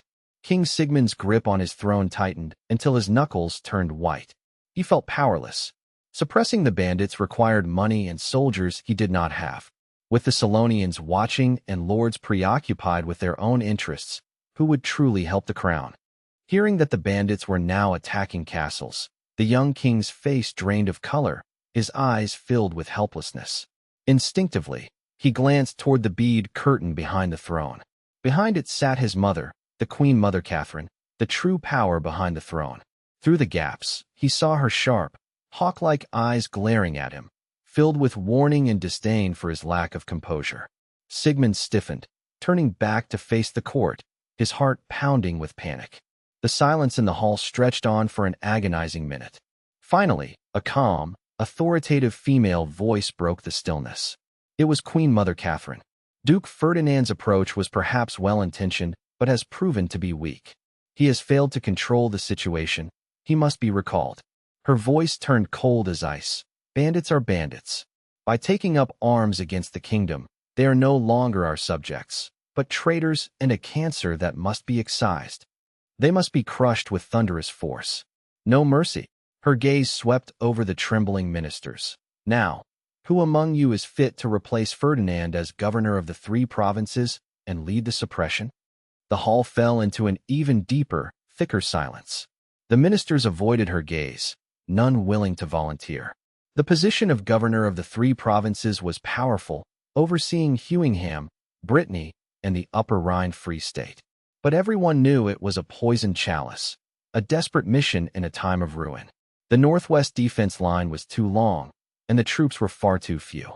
The 3 towns are a mess of entrenched interests, where local nobles, merchants, and border generals engage in rampant corruption, embezzlement, and systemic rot that defies reform. Worse, the Plantagenet kingdom's finances are collapsing. Even the capital's garrison goes unpaid, leaving nothing for the bottomless pit of the Northwest. Without pay, the undisciplined border troops won't fight the fierce bandits. With the Northwest suffering from years of drought, local provisioning is impossible. The fates of the last 2 governors are grim. Duke Achill died of exhaustion and stress, while Lord Ferdinand was dismissed by the Queen Mother for failing to suppress the bandits, leaving his future uncertain. Taking this job is a death trap. Success is unlikely, while failure guarantees ruin. Time ticked by in a deathly silence, the air behind the beaded curtain growing frigid. Humph! Queen Mother Catherine let out an angry, disappointed snort. Is there no one in this court who can serve the king? Does the Plantagenet kingdom lack talent? Or are you all too cowardly to face the bandits in the Northwest? As the official sweated, a young official in his 30s stepped forward, steeling his nerves. He bowed deeply, his voice trembling but clear. Your Majesty, Queen Mother, I dare to recommend someone. All eyes, including those behind the curtain, locked onto him. Oh, Catherine asked, her tone unreadable. Who do you recommend? The official swallowed hard and announced. I recommend the current Deputy Director of the Ministry of Livelihoods Department of Finance and Budget, Count Boris. Boris. The name caused the court to freeze. The ministers exchanged shocked, complex glances.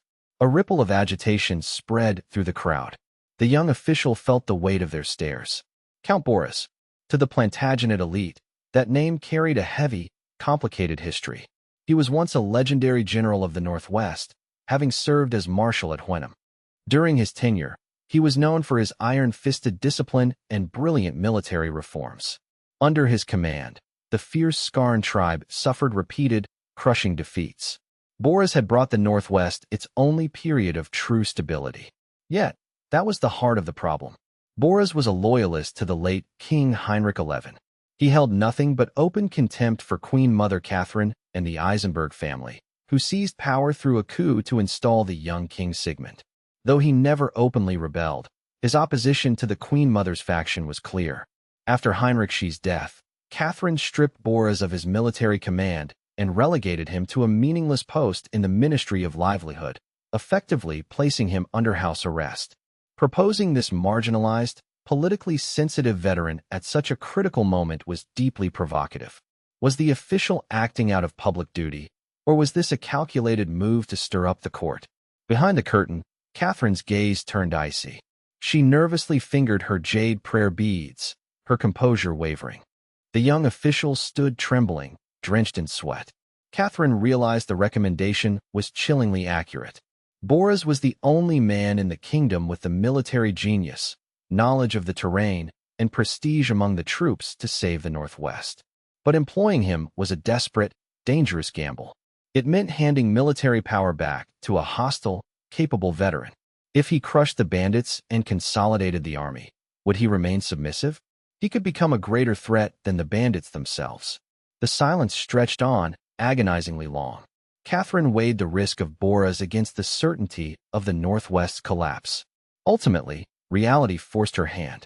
If the bandits weren't stopped, the Plantagenet dynasty would fall before Boris could ever become a threat. Choosing the lesser of 2 evils, Catherine stopped fingering her beads and declared, "Very well." The court was stunned. She added with cold authority, Summon Count Boris to the palace immediately. I, I obey, the official stammered, his robes soaked in sweat. Catherine ignored him, turning to the court. This is decided. After the session, the heads of the military, finance, and personnel departments will stay to discuss granting Boris full authority. Dismissed. The session ended in a tense, suffocating atmosphere. The ministers left, knowing the Queen Mother had made a desperate, high-stakes move. Shortly after the summons, firm, heavy footsteps echoed through the hall. A figure appeared at the entrance, walking into the light. It was I, Count Boris. Though over 60 with graying hair, I stood tall, my old uniform still crisp, my gait carrying the steady rhythm of a soldier. Time had etched wrinkles into my face, but my eyes remained sharp as a hawk's. My time in exile had not cooled my blood. I glanced at the young King Sigmund, then looked toward the beaded curtain, my expression unreadable. I knelt on one knee, my voice booming. I, Boris, obey the summons of the king and the Queen Mother. Behind the curtain, Catherine scrutinized the man who had once been the pillar of the Northwest. Katerina suppressed her complex emotions, caution, helplessness, and a flicker of anticipation, and said calmly, "Rise, Count." Bowles stood, composed and respectful. "Count Bowles," Katerina began, her voice firm behind the bead curtain. "The bandits in the Northwest have become a dire threat. The situation is critical. The court needs a capable leader. You are renowned for your past service in the Northwest and your knowledge of the terrain. Will you take up the mantle of governor of the 3 provinces to save the kingdom?" Bowles looked toward the curtain, his voice steady. "Your Majesty, the kingdom is in peril and the people suffer. This is a moment of life and death. Since you trust me with this burden, I cannot refuse out of personal concern. I will serve until my last breath." His words carried a clear sense of resolve and duty. Behind the curtain, Katerina felt a wave of relief. She had feared Bowles would decline, leaving the situation beyond repair. His acceptance offered a glimmer of hope for the Northwest. "Your loyalty is commendable," Katerina said, softening. "What is your strategy for pacifying the bandits?" Bowles answered without hesitation. "The rebellion is widespread. My strategy is simple. Prioritize total suppression, with pacification as a secondary measure." His tone turned fierce. "These bandits only respect power. We must strike their main forces with overwhelming force to shatter their morale. Softness is seen as weakness. We must make them fear the royal army first. Only then will pacification be effective." After a silence, Katerina replied with approval. "Suppression first, I agree. Desperate times call for desperate measures." She clearly favored his decisive, hardline approach. "What support do you require? Funds, weapons, or authority?" she asked. Bowles looked sharp. "I need cavalry, not just supplies. The Northwest Army fails because it lacks elite cavalry. The bandits use looted horses to maintain superior mobility. When we advance, they scatter. When we retreat, they raid. We are exhausted by this cat-and-mouse game. With 2,000 or 3,000 elite riders, I can employ Solonian wolfpack tactics, using scouts to track them, then encircling and annihilating their main force." Katerina fell silent. Bowles had hit the nail on the head. She had the cavalry. Her father, Duke Eisenberg, commanded the Plantagenet kingdom's strongest forces at Eglinest, numbering over 20,000. Sending 2,000 or 3,000 was militarily sound. But handing such power to Bowles, a man she distrusted, was like gifting a sword to a potential rival. If he succeeded, would he still respect her or the Eisenberg family? She weighed the immediate threat of the Northwest collapsing against the long-term political risk of Bowles becoming too powerful. Finally, fear of the current crisis outweighed her future concerns. "Granted," she declared. "I will order Duke Eisenberg to dispatch 2,500 elite cavalry to your command immediately." Bowles bowed, his expression unchanged. "Since you need a commander for these troops," Katerina added, her voice sharp, "who do you propose? They must be skilled and loyal to you." This was a test. Who would truly control the cavalry? Bowles answered firmly. "I have the perfect candidate, a man of courage and renown in the Northwest. The Rhineland cavalry captain, Friedrich." "Friedrich?" The court erupted in shocked whispers. The ministers looked around in disbelief. Katerina's fingers froze on her prayer beads. Friedrich von Schmidt. The name was both unexpected and logical. He was a figure of immense significance. 6 months ago, he had performed a miracle at Conford, turning the tide against overwhelming odds. That success had made Katharina deeply wary of him. She could not allow the Schmidt brothers, I at Conford and Friedrich at Eglinist, to form a powerful military alliance. Furthermore, the Eisenbergs had long sought to marginalize the Schmidt family. Katharina had previously demoted Friedrich to a powerless post in Huinum to keep him sidelined. This had angered Duke Schmidt, leading to intense political friction. Katharina and her father had been forced to concede benefits to appease the Duke. Friedrich's exile was a delicate balance of power. Yet, his talent could not be hidden. In Huinum, he had used his charisma to recruit a small, elite force of knights and outcasts. He had turned them into a formidable unit. He had repeatedly defeated larger bandit groups, often chasing thousands with only a few dozen riders. His fame as a bandit slayer had spread throughout the Northwest.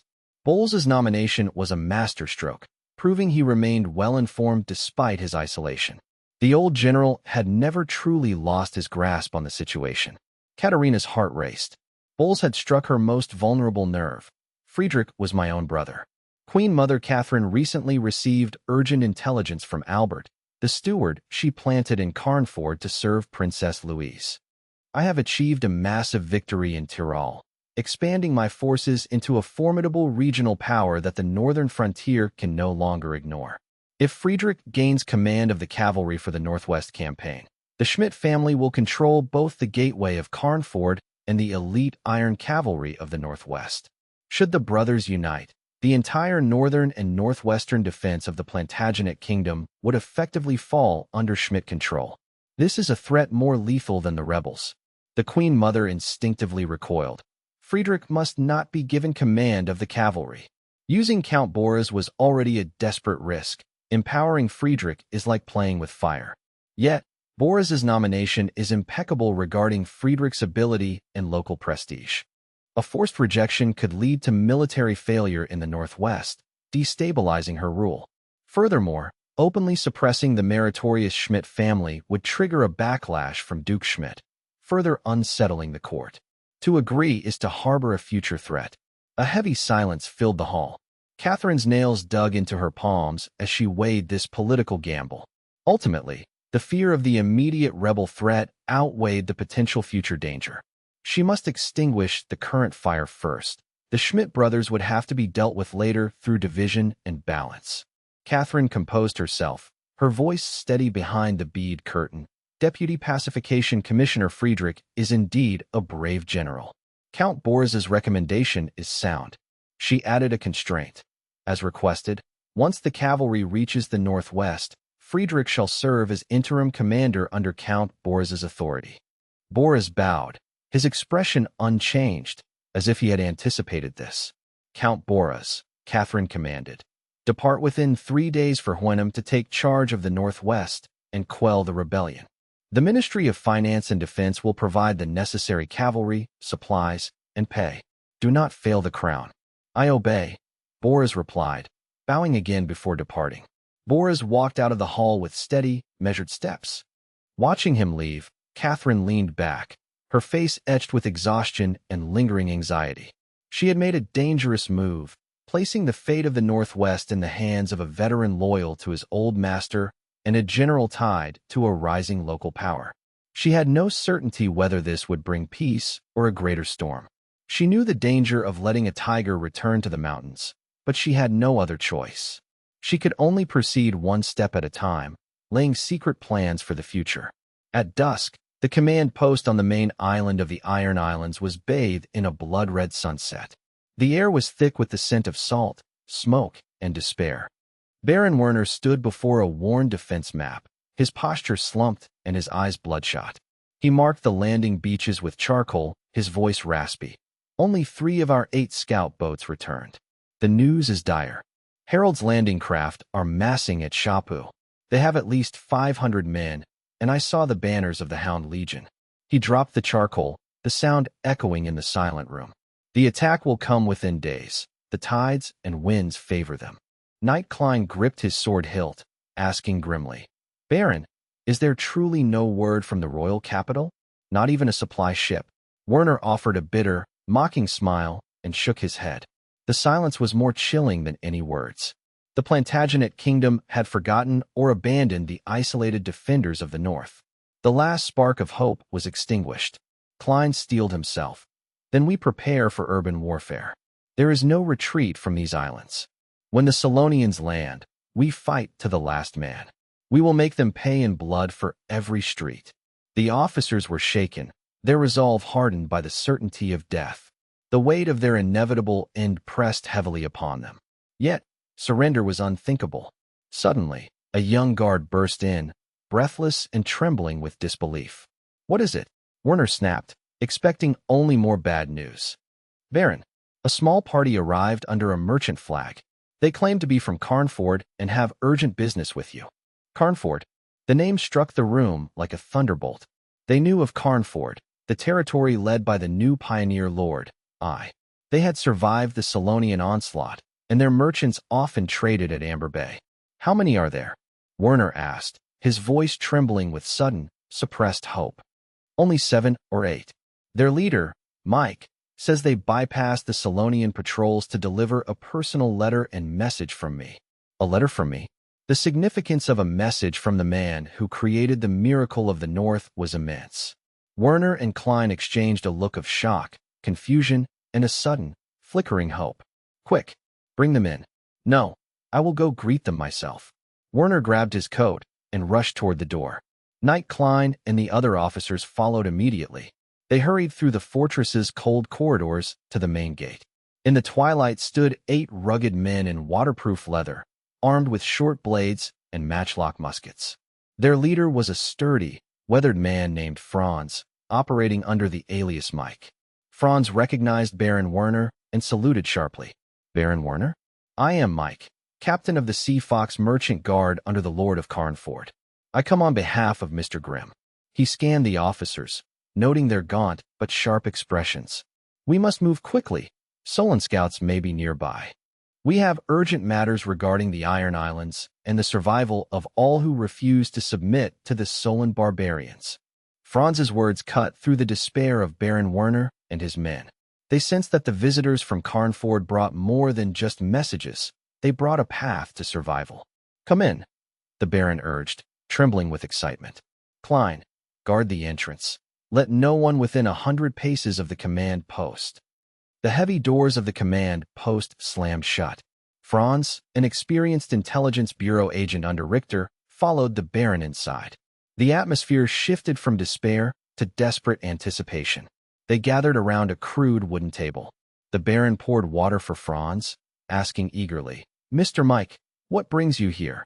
Has Lord Carl of Carnford decided to send troops to save the Iron Islands?" he asked, hope burning in his eyes. The officers held their breath, waiting for the answer. Franz drank slowly, observing their anxious faces. He shook his head, shattering their illusions. "Baron, gentlemen, I am well aware of the crisis here. With the Solon army landing, the fall of the Iron Islands is only a matter of time." The room paled at his words. "Regarding reinforcements," Franz continued, "Lord Carl is deeply concerned, but Carnford's navy is in its infancy, lacking both ships and long-range combat experience. With the Solonians blockading the seas, a forced intervention would be suicide, destroying our forces without saving yours. The Lord is truly powerless to intervene directly." Disappointed sighs filled the room. The Baron, a veteran, realized there was more to the message. "Does the Lord have another plan for us?" he asked. Franz nodded solemnly. "Lord Carl knows Carnford and the Iron Islands are linked. He has already taken a desperate risk to help." He leaned forward. "Lord Carl led the main Carnford army on a long-range strike to capture the heavily fortified Tyrol fortress. After days of bloody fighting, I took it. The goal was to open a second front and force Harold to divert his main force from the Iron Islands." He looked at them with regret. "However, we underestimated Harold's resolve. Even with Tyrol lost, he did not send a single soldier back. He chose to sacrifice Tyrol to ensure the fall of the Iron Islands. Lord Carl is deeply pained by this." The news hit them hard, but with a sense of warmth and gratitude. Their young lord had not forgotten them. He had risked his best troops in a daring attempt to save them. Though the plan failed due to Harold's fanaticism, the gesture meant more than any empty comfort. Silence filled the room as the officers felt a sense of solidarity. Compared to the indifferent king in play, the young Lord of Carnford was a beacon of honor. "Lord Carl is truly noble," the Baron said, choking back tears. "The Iron Islands will never forget this." Franz accepted the salute and lowered his voice. "Let us move to the core issue. I am not here just to deliver news. The Lord knows the islands will fall, but he refuses to let these brave warriors die in vain." He looked at them sharply. "The Lord has prepared a way out for all who refuse to submit to Solan tyranny." "A way out," they gasped. "Yes," Franz said firmly. "Time is short. Listen closely." His words reignited their hope. "Lord Carl now controls Tyrol Fortress and the entire coastline of the southwest peninsula," Franz stated. "We have deep-water ports. Since the fall of the islands is inevitable, our plan is to use our naval strength to rescue as many of your people as possible." "Rescue? Evacuation? To Carnford?" they whispered, stunned. They had prepared to die, but the prospect of survival was overwhelming. Carnford's offer was a lifeline in a rising tide. The Baron quickly focused on the logistics. "Mr. Mike, is this true? This is a massive favor. But evacuating 20,000 people is no small task. How many ships does Carnford have? How many trips? The Solan fleet is patrolling. We have no time." These were the critical questions. Franz was prepared. The Baron is right to be concerned. Currently, our Navy can deploy 6 large galley warships and 15 medium patrol ships. Franz announced that the Grim Chamber of Commerce, moved by the plight of the Northern Territory, has mobilized 30 merchant ships for the rescue mission. He calculated that these ships could safely transport approximately 2,000 people per trip. Baron Werner's heart sank. With over 20,000 people on the island, they would need at least 10 trips, time the Solonians would never grant them. Franz acknowledged the grim reality, his expression hardening with cold resolve. He declared that the success of the evacuation depends entirely on how long they can hold the island and stall the Solonian advance. He urged the officers to prepare for a rearguard action, trading space and blood for time. They must engage in brutal urban warfare, fighting for every street, house, and ruin. Every hour they hold buys life for the civilians. Their sacrifice is the only hope for the women and children. This is not a meaningless death, but a chance to secure a future for their people. I have offered to settle the survivors on the fertile, reclaimed lands of the Southwest Peninsula. As long as the people survive, they can eventually reclaim the northern frontier under my banner. The command post fell into a heavy, resonant silence. The officers' expressions shifted from despair to a sense of noble, transcendent purpose. They were no longer fighting for a lost island, but for the survival of their kin and a future dream. This shift in perspective steeled Baron Werner, erasing his final hesitations. He saw the same unwavering resolve reflected in the eyes of Knight Klein and the others. Werner gripped Franz's hand, his voice trembling with emotion. "Tell Lord Carl that the Iron Islands will never forget this debt." He vowed that his forces would fight to the last breath to build a final defensive line for the evacuees. Seeing the fire of hope and determination rekindled, Franz knew his mission was a success. The seeds were sown. Now they needed to be turned into action. Franz prepared to return to Carnford immediately to expedite the fleet's departure, noting that every moment saved meant another life rescued. Werner and his officers saluted him with deep gratitude. Werner personally escorted Franz to the hidden pier.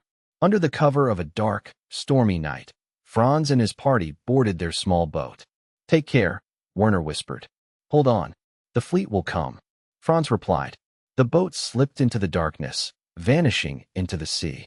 Werner and his men stared into the void, clinging to the sliver of hope they had just been given. The cold sea air could not extinguish the heavy, burning expectation in their hearts. Finally, Werner turned back, his gaze now as hard as stone. He marched back to the command post with newfound urgency and slammed the door shut. "Listen well." Werner's voice cut through the room like a blade. "We have no time for hesitation. The Iron Islands are at maximum alert. We fight to carve out a path for our people." He issued rapid-fire orders. First, mobilize everyone, men, women, and children, to expand the port facilities immediately. Clear the berths and reinforce the piers. Speed is our only chance for survival. Knight Klein saluted and rushed out to execute the order. Second, Werner pointed to the map. Fortify every landing site, street, and high ground. Turn every stone house into a fortress. Make the Solonians pay for every inch of ground. Third, remind every soldier that they fight for their families, for our future, and for our allies in Confort. Our sacrifice has meaning. Finally, he addressed the most difficult decision, the order of evacuation. The room went silent as everyone held their breath. Werner spoke with cold, necessary resolve. This is not a fairy tale. This is a matter of racial survival.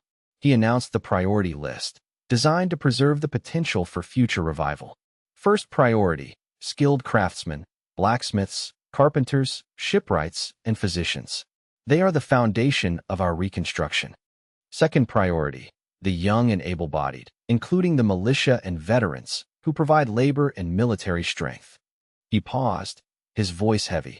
Finally, the elderly and the very young, who require the most resources. Though the order was brutal, the officers nodded in grim agreement. They understood this was the only rational choice for the group's survival. Preserving the skilled and the strong ensured a future.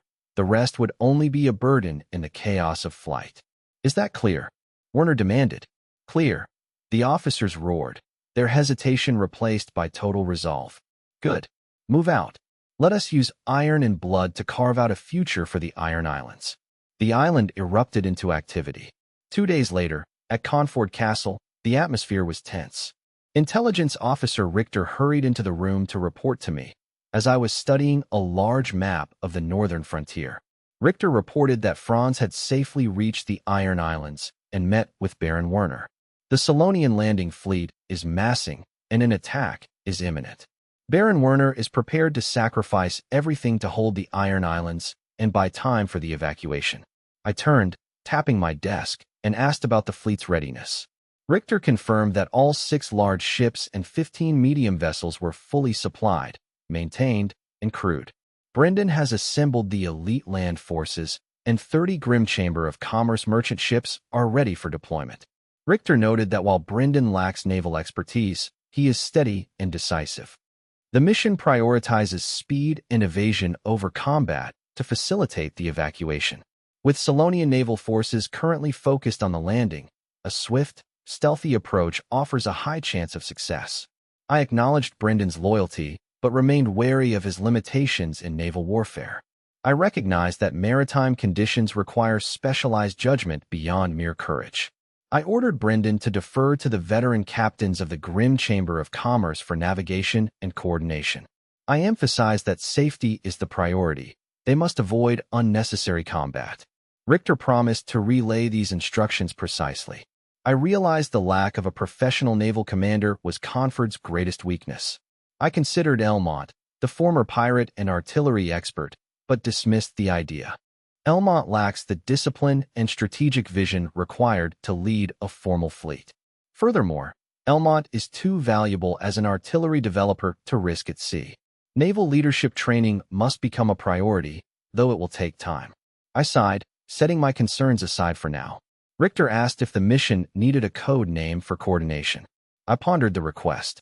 Looking at the map of the Iron Islands, I recalled a memory from my past life.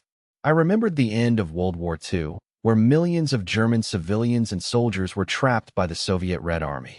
Grand Admiral Karl Donitz ordered Operation Hannibal to evacuate them.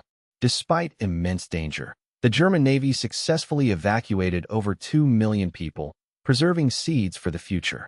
It was a tragic but heroic strategic retreat driven by humanitarian necessity. Conford's situation mirrored this, a desperate attempt to save lives and preserve hope against an overwhelming enemy. The core mission, holding ground in despair to save lives, remained the same. Feeling a strange resonance, especially sharing the name Karl with the Admiral, I made my decision. I told Richter to name it Operation Hannibal. Richter was puzzled by the name. In this world, Hannibal held no such historical weight. I saw Richter's confusion, but chose not to explain the metaphor. I reiterated that the mission's core was to save lives quickly and decisively. I framed the mission as a humanitarian imperative for Conford's future. Richter accepted the order with solemnity, promising to relay the code name and instructions. I watched Richter leave, then turned to the window. I silently hoped the name would bring resilience and luck. I didn't expect to save millions, but every life spared would be a victory for Conford. Operation Hannibal begins, I whispered. On the morning of July 2nd, year 1 of Sigmund, the fleet gathered off Giant Island. A mist-covered fleet of dozens of ships set sail from the harbor. They moved in a loose formation toward the Iron Islands in the northeast. Thanks to the victory in the Tyrol campaign, Conford controlled the northern coast, including Giant Island. The fleet departed from a newly built anchorage on the island. This location was the key to the mission's feasibility. If the Solonians still held the peninsula, the fleet would have had to sail from Amber Bay. That route would have been 3 times longer and exposed the fleet to constant enemy attacks. Departing from Giant Island allows them to reach the Iron Islands in 1 or 2 days. This direct route minimizes exposure to enemy shore fire. Brendan stood at the bow of the flagship, the North Wind, wearing a waterproof cloak. His face was heavy with uncharacteristic tension. He gripped the railing as the sea breeze blew against him. A land-based knight by trade, he found the vast, unpredictable ocean to be a daunting and unfamiliar battlefield. Brendan lacked knowledge of naval formations, windward positioning, and complex ship maneuvering. Though physically fit and not prone to seasickness, the instability of the deck and the unknown threats filled him with unease. His flagship was flanked and followed by 5 large and 15 medium Conford warships in a tight formation. Further out, 30 large vessels from the Grim Chamber of Commerce formed a massive outer perimeter. While slow and lightly armed, these merchant ships provided essential transport capacity. The fleet was a magnificent sight, its sails blotting out the sun. Agile scout ships acted as hounds, patrolling miles ahead to provide early warnings. A different kind of battlefield, Brendan sighed to himself. He delegated navigation to the North Wind's captain and Grimm's navigators, focusing his own role on infantry combat readiness and high-level tactical decisions. He had to trust the seasoned sailors with the ship's handling. He was comforted by intelligence suggesting the Solonians were equally incompetent at sea. They excelled at land warfare but lacked the technology and experience for large-scale oceanic naval combat. Their navy consisted of looted or makeshift coastal vessels lacking systematic tactics. Provided they avoided traps or storms, the rescue mission seemed feasible. Our mission is rescue, not combat, Brendan reminded himself. Avoid entanglement with the Solon fleet, pick them up, and retreat immediately. He gazed toward the northeast, envisioning the Iron Islands suffering in blood and fire. Baron Werner, Knight Klein, and all the soldiers of the Iron Islands. Brendan clenched his fists. Your endurance will determine how many we can bring home. The fleet sailed firmly toward the east, where danger and hope awaited. On the night of July 2nd, the first year of Sigmund, the east coast of the Iron Islands was shrouded in darkness. Suddenly, the silence was shattered by the roar of heavy cannons from modified Solonian warships. Solid iron balls and explosive shells rained down like hellfire upon the Iron Islands' beach defenses. Explosions tore through the landscape, obliterating wooden breastworks and sandbag fortifications. Defenders were decimated in their sleep or at their posts, their screams drowned by the blasts. A half-hour bombardment raked the beachhead. When the shelling ceased, the defenses were ruined, and the air reeked of sulfur and blood. The surviving defenders were dazed and suffered heavy casualties. But the disaster had only begun. Under the cover of darkness, swarms of Solonian landing craft surged toward the beach. Enemy landing. The Solonians are here. Desperate alarms finally sounded. The survivors, driven by the need to protect their homes, grabbed whatever weapons they could find. They fired muskets, arrows, and threw stones at the waiting Solon soldiers. The desperate, disorganized fire caused significant trouble for the exposed Solonian vanguard. Solon soldiers fell in the shallows, staining the water red. Don't panic. Charge. For Chief Herald. Kill these sheep, a Solonian officer roared, leading the assault. Driven by the officer's ferocity and the threat of death, the Solonians swarmed the beach. The defenders' fire was too weak to form a sustained barrage. The Solonians reached the sand and surged toward the final line of defense. For the Iron Islands. Hold them, the defending officers screamed. As the distance closed, bows and muskets became useless. A brutal, bloody melee erupted in the dawn light. The sounds of steel clashing and men dying replaced the cannon fire as the beach turned into a slaughterhouse. A few hundred meters away, a small, stone beacon tower stood on a cliff. It had survived the bombardment due to its remote location. Inside the base, a dozen people huddled in terror. They were elderly serfs and women who had nowhere else to go. They had survived by performing chores for the local sentries. The sounds of slaughter outside left them paralyzed with despair. On the tower's platform, for sentries watched the carnage below. They were the veteran Weber and his young comrades, Tom, Juan, and the inexperienced Eric. Weber, nearly 40, was a veteran of many skirmishes with Solonian fishermen. His hands trembled as he gripped his old matchlock musket, watching a squad of Solonians flanking their position. "Steady. Wait until they're closer," Weber growled, restraining Tom. Their ammunition was limited. Every shot had to count. When the 10 Solonians were within 50 paces, Weber pulled the trigger, dropping the lead officer. "Fire!" Tom and Juan followed suit, downing another soldier. The surprise flank attack threw the Solonians into temporary chaos. However, they soon realized the tower's firepower was weak and slow. "There aren't many of them. Kill them!" The Solonian leader roared, ordering his men to return fire and find a way up. An arrow whistled past Weber's head, embedding itself in the stone wall. Eric cried out as a stone from a sling struck his shoulder, drawing blood. "Eric!" Tom exclaimed, moving to help. "Leave me. Hold them off." Eric gritted his teeth, grabbing a rock with his good hand to throw at the attackers. Weber reloaded, his heart sinking. With only 4 men and dwindling ammunition, the Solonians were closing in on our high ground. Weber glanced at the terrified women and children huddled below the stairs, his eyes hardening with resolve. "Listen up," Weber commanded calmly. "We die here, but not a single Solonian bastard enters this beacon tower. Every moment we hold buys time for the harbor evacuation. For the Iron Islands, fight to the death. Fight to the death." Tom and Juan roared, while a wounded Eric gripped his dagger with trembling hands. Weber scavenged the tower's storage, tossing a rusted machete, sharpened wooden spears, and wood-chopping axes before the cowering civilians. The metal and wood clattered harshly against the stone floor. "Pick them up," Weber barked, his voice raw. "Crying won't drown the Solonians." His roar silenced the sobbing, leaving only the sound of ragged, fearful breathing. "Listen," Weber pointed to the door, currently shuddering under heavy impacts. "There's no retreat. If they take us, the men are beheaded, and the women are enslaved. A fate worse than death. If you want a quick end, barricade that door. Use tables, stones, anything." His fierce glare spurred the stronger elders into action, shoving debris against the entrance. "They only get in over our corpses." Weber pointed to the stairs. "If we fall, it's your turn. Don't hesitate to use those weapons." The civilians nodded, clutching the makeshift weapons as if they were burning iron. Weber turned to his comrades, the pale but determined Tom, the silent Juan, and the bleeding Eric. "Upstairs," Weber said. "Fight to the death." As they climbed the spiral stairs, Tom glanced toward the outer defenses, hoping for reinforcements. His eyes widened in horror. "Look, our men, they've retreated." The others rushed to the battlements, hearts sinking. The outer lines, once filled with gunfire and carnage, were now eerily silent.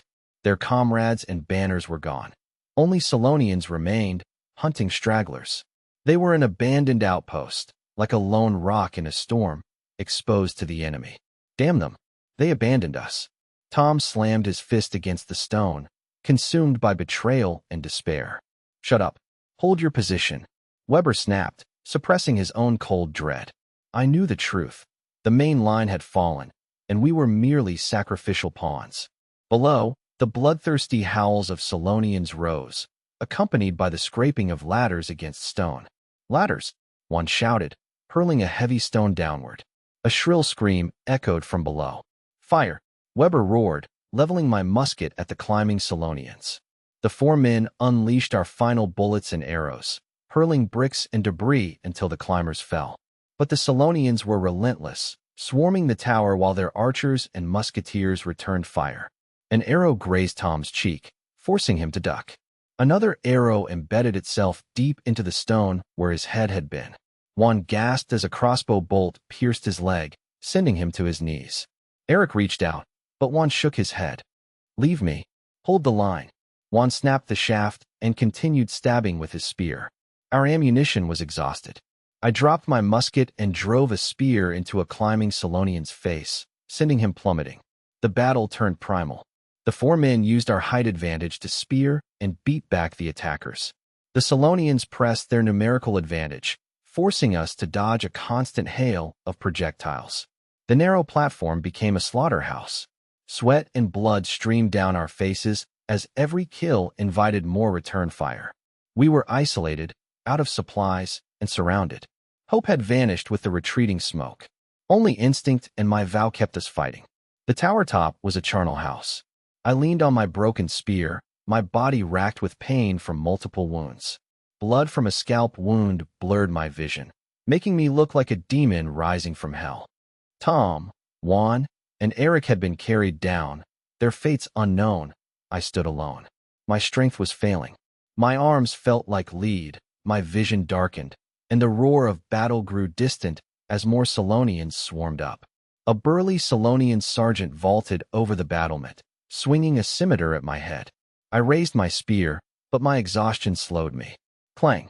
The scimitar struck my dented helmet with a deafening ring. The impact sent me reeling, blood streaming from my nose and ears. The blade wedged into the helmet's crack, leaving both men stunned for a split second. That hesitation was my chance. With a primal roar, I channeled my remaining strength into the broken spear shaft, thrusting it into the enemy's chest. Squish! The spear pierced the sergeant's leather armor. The enemy's grin froze into shock before he fell backward, dragging the scimitar out of my helmet. I collapsed to my knees, gasping for air, my insides feeling shattered. The embedded blade had nearly claimed my life. But another Solonian leaped over the wall, raising his blade to finish the kneeling me. Death was imminent. Just then, boom! A thunderous, ear-piercing explosion erupted from the horizon, momentarily drowning out the battlefield's chaos. Weber, a veteran of naval artillery, stiffened.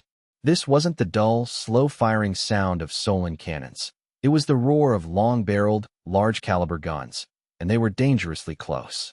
Instinct took over, and I ducked before my brain could even process the threat.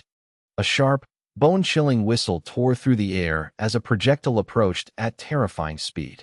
Boom! The impact rocked the earth, striking the ground mere paces behind the beacon tower. The blast cratered the earth, sending shrapnel and debris flying. Several Solon soldiers attempting to flank the tower were instantly obliterated by the shockwave. The stone beacon tower shuddered violently, shedding debris from its summit. A Solon soldier, poised to strike Weber, lost his balance and stumbled, barely clinging to the parapet. Opportunity. Driven by a desperate, animalistic survival instinct, I lunged at my off-balance attacker. Unarmed, I slammed my body into the soldier, locking my arms around the man's legs. We grappled to the edge of the parapet. The Solon soldier struggled, raining blows with his hilt, while I fought with teeth and raw tenacity. With a final, desperate roar, I used my weight to shove the soldier over the edge, followed by a dull thud and a silent scream below. I crawled to the parapet, gripping the cold stone to peer outside. On the horizon, the warship that fired the shots unleashed another volley, followed by more distant thunder.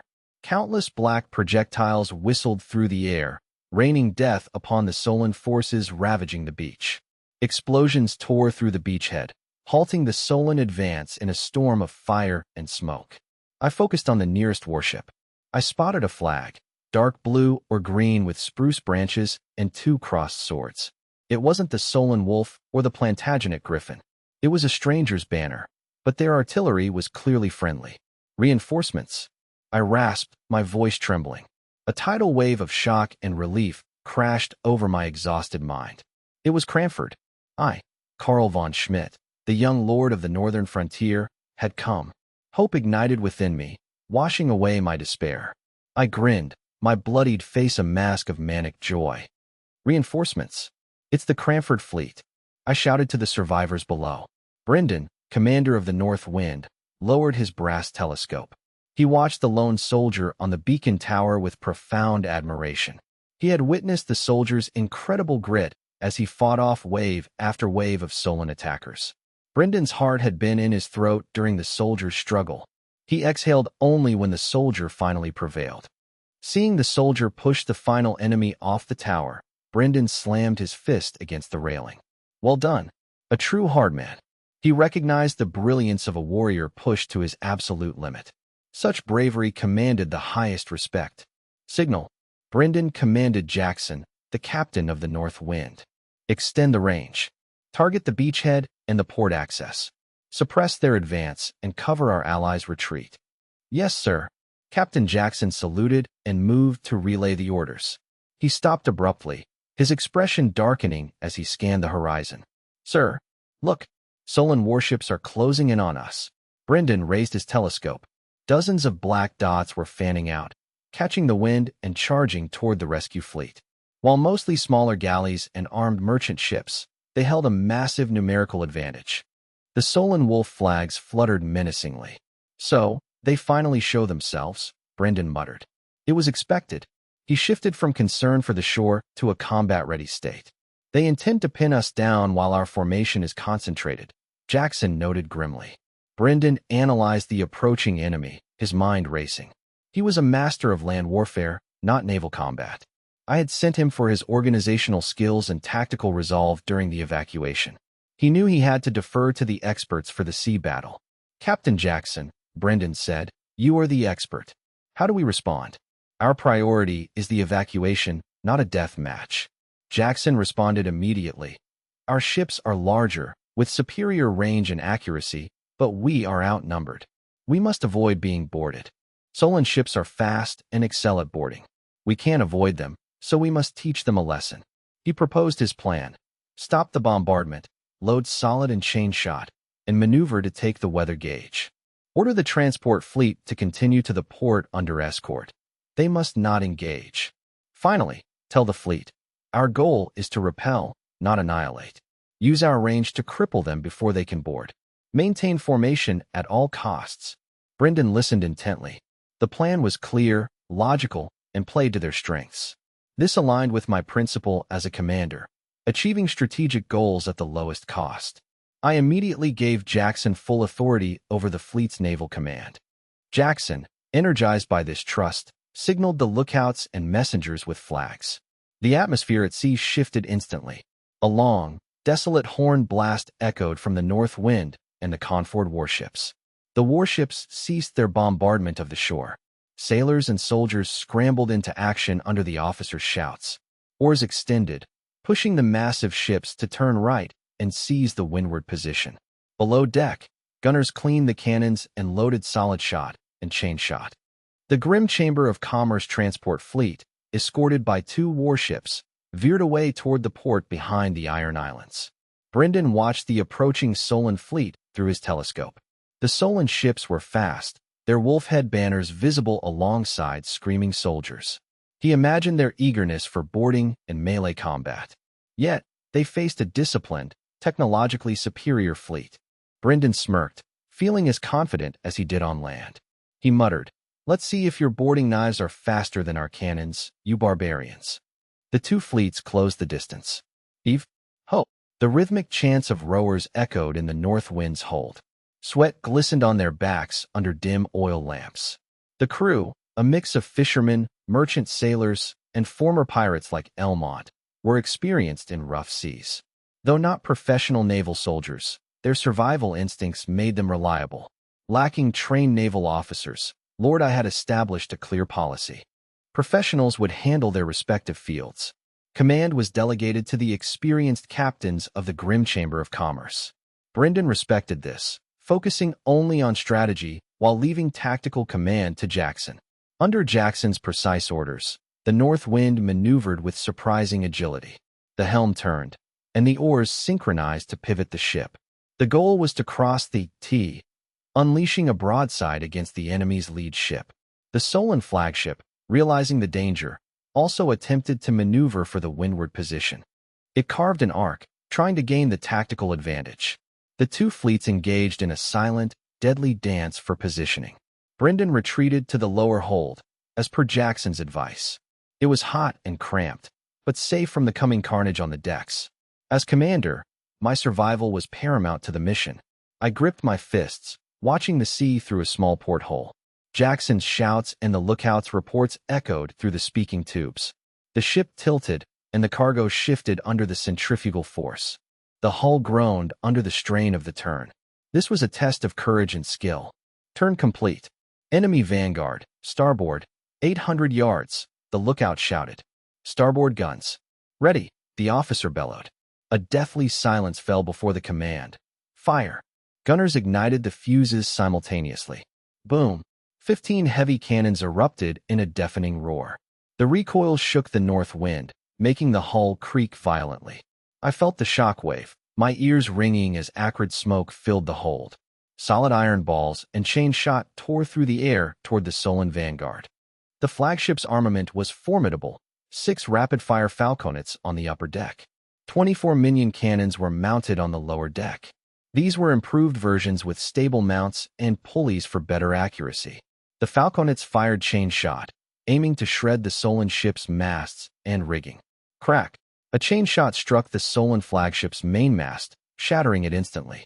Kinetic energy shattered the mainmast, sending it crashing onto the deck like a felled tree, taking the heavy yards and torn sails with it. Sailors were buried under canvas, while snapping cables whipped through the air, causing chaos. Simultaneously, 12 minion cannons unleashed iron balls, raking the Solon flagship's deck to maximize casualties and structural damage. Bang! Boom! A cannonball struck a Solon small-caliber gun position, obliterating the crew and sending the twisted weapon sliding into the sea. Another ball swept the crowded deck, turning a gunner holding a powder keg into a gruesome mess of gore and bone. Dense shrapnel shredded the ship's superstructure and hull, leaving gaping holes. The flagship's deck became a hell's cape of death and agony. Despite the carnage, the Solonians were fierce. Their flagship managed a critical turn, presenting its thickest broadside to the north wind. Its heavy captured Plantagenet cannon and several imitation falconets locked onto their target. Aim for that ship. Fire. Avenge our brothers. The Solon captain roared from behind his shattered command post, eyes wild with fury. Boom, boom, boom. The Solon flagship spat fire. The massive heavy cannon roared, its muzzle flash and smoke obscuring half the ship as the shell screamed toward the north wind. Brace for impact. Captain Jackson bellowed from the north wind's command deck. Boom! A hammer-like blow struck the north wind's thick oak hull above the waterline near the bow. Wood splinters exploded outward, leaving a massive dent and fissure. While the sturdy structure held, the shockwave knocked many sailors off their feet. Report damage, Jackson shouted, steadying himself. Bow port hull damaged. Internal supports slightly deformed. No flooding, came the reply from below. Other Solon shots whistled overhead or splashed into the sea, proving their power despite poor accuracy. Both sides suffered in the opening exchange. The north wind successfully crippled the flagship's mobility and decimated its crew. The Solon flagship, however, proved resilient, its heavy cannon posing a genuine threat to the north wind. Jackson's expression darkened. The real test had begun. The wounded flagship was a cornered beast, and its heavy gun remained lethal. Meanwhile, more Solon vessels were using their speed to bypass the Carnford fleet and strike the transport ships. Hard to port. Maintain distance. Load chain shot and grape shot. Prioritize their rigging to kill their mobility. Free fire on any ship approaching the transports. Jackson commanded. Jackson stood firm, eyes locked on the limping Solon flagship as he ordered the north wind to slow down. His initial plan to turn and fire his other broadside was quickly abandoned.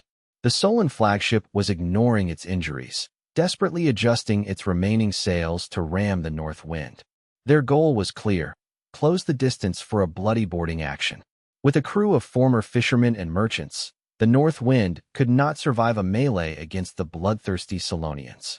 Furthermore, Their priority was protecting the transport fleet, not engaging in a costly war of attrition. No boarding. Retreat. Keep your distance. Jackson pivoted his tactics. He ordered the north wind to abandon the turn and retreat toward the main fleet, using wind and oars. He signaled the Aegis, Sea Lion, and other Carnford ships to coordinate. The Solon captain, stunned by the Carnford retreat, roared in frustration, urging his men to row harder. Without a mainmast, the flagship's speed was severely hampered. Suddenly, boom, boom, boom, boom.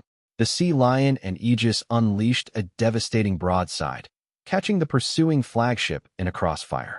Cannonballs rained down on the flagship, throwing its deck back into chaos. A chain shot tangled the flagship's remaining mizzenmast, further hindering its ability to maneuver. Caught in a three-way crossfire, the Solon flagship faced total destruction if it continued the pursuit. Damn it! Turn! Turn! Avoid the fire and regroup with the main force, the captain screamed in defeat.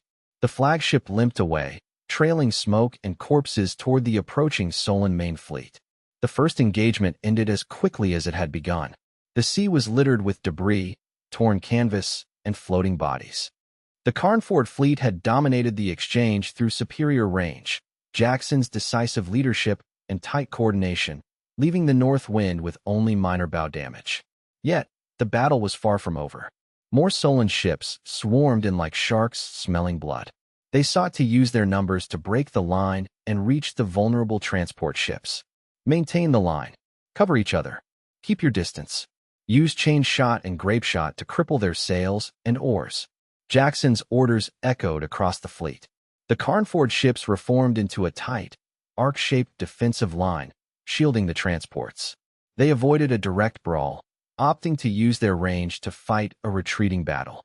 Any Solon ship that dared to charge was met with concentrated crossfire from multiple Carnford vessels.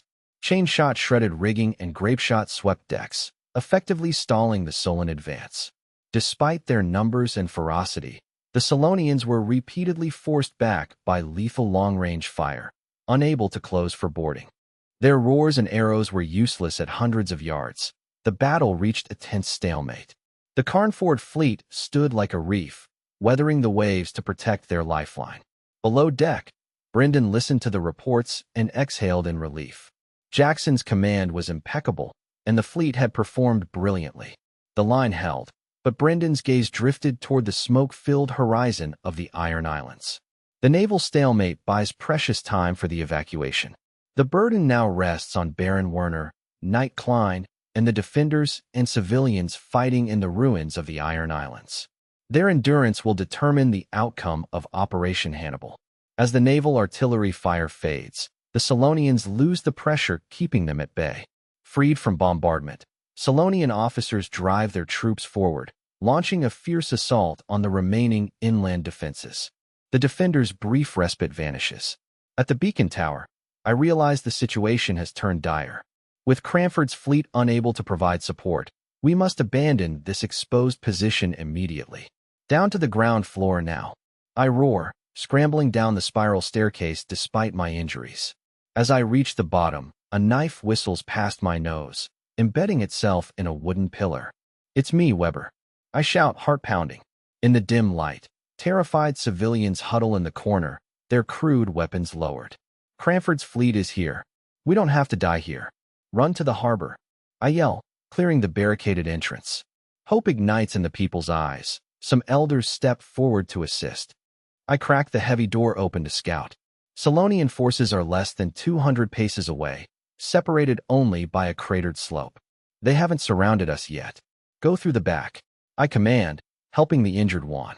Tom carries Eric, and the remaining civilians follow. Run to the shanty town. Don't look back. I scream as we flee toward the dense, low-slung maze of huts. The Solonian vanguard spots them. Kill those rats. A Solonian Decurion bellows, unleashing a volley of arrows. Arrows hiss through the air, thudding into the ground around the fleeing group. An elderly woman falls, struck down by the rain of arrows. Don't stop, I cry, knowing hesitation means death. Driven by survival, we sprint as the heavy, bloodthirsty footsteps of the Solonians close in.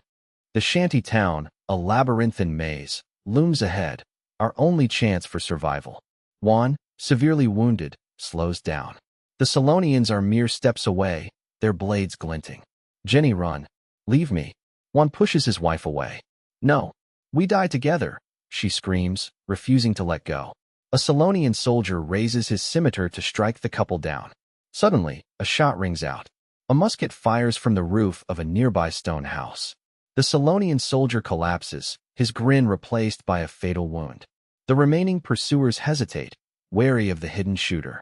Seizing the moment, I and the others dive into the dark, narrow alleys of the shanty town. The Salonians, fearing an ambush in the complex terrain, slow their pursuit. My group collapses against a wall, gasping for air. We are safe, for now. We huddle in the shadows, lungs burning. Tom sets Eric down, exhausted and bleeding. Juan sits by a barrel, his leg wound still hemorrhaging. Their relief is shattered by the chaos of the shanty town. The area is a cacophony of screams, shouts, and panicked footsteps. Civilians surge through the muddy alleys, desperate to reach the harbor. But the path is blocked. Iron Island soldiers, grim and bloodied, hold barricades at the main exits, forcing the crowds back. Get back. Anyone who tries to break through will be killed, an officer bellows. Those who resist are struck down by spears. The air is filled with the cries of women and children. I look at my battered comrades. Tom is wounded, Juan is crippled, Eric is fading, and I am covered in injuries. We have fought to the bitter end. With the lines broken, further resistance is meaningless suicide. We're leaving, I say firmly. We've done enough for the Iron Islands. Now we save ourselves. My companions share a look of weary resignation. No one objects. We have given everything. Supporting each other, we arm ourselves with whatever we have and push through the crowd toward the back of the shanty town. The guards, seeing our shattered state, ignore us. There are too many broken soldiers to bother with those who aren't threatening the barricades. They reach the edge of the shanty town, their hearts sinking at the sight before them. A makeshift but sturdy barrier of broken furniture, collapsed walls, and abandoned carriages sealed off the district. The only gap was blocked by double-check hedgehogs, allowing only 2 or 3 people to pass at once. Behind the gap, dozens of heavily armed soldiers stood with bows drawn and spears leveled at the surging crowd. The barrier divided 2 worlds, the hell of despair inside, and the encroaching Salonians outside. Thousands of civilians were trapped, caught between the soldiers' weapons and the approaching Salonians, filling the air with screams and madness. Despite desperate pleas about their skills or children, the officers responded only with cold rebukes and brutal shoves. A bowstring snapped, and an arrow pierced a man attempting to climb the barrier. He fell, twitching until he went still. The bloody execution silenced the crowd, leaving only a heavy, fearful stillness. At the gap, an officer and 2 scribes conducted a rapid, brutal screening. Name, profession, age. The officer barked emotionlessly. I'm Mark, a carpenter, 30. A terrified man stepped forward. Pass.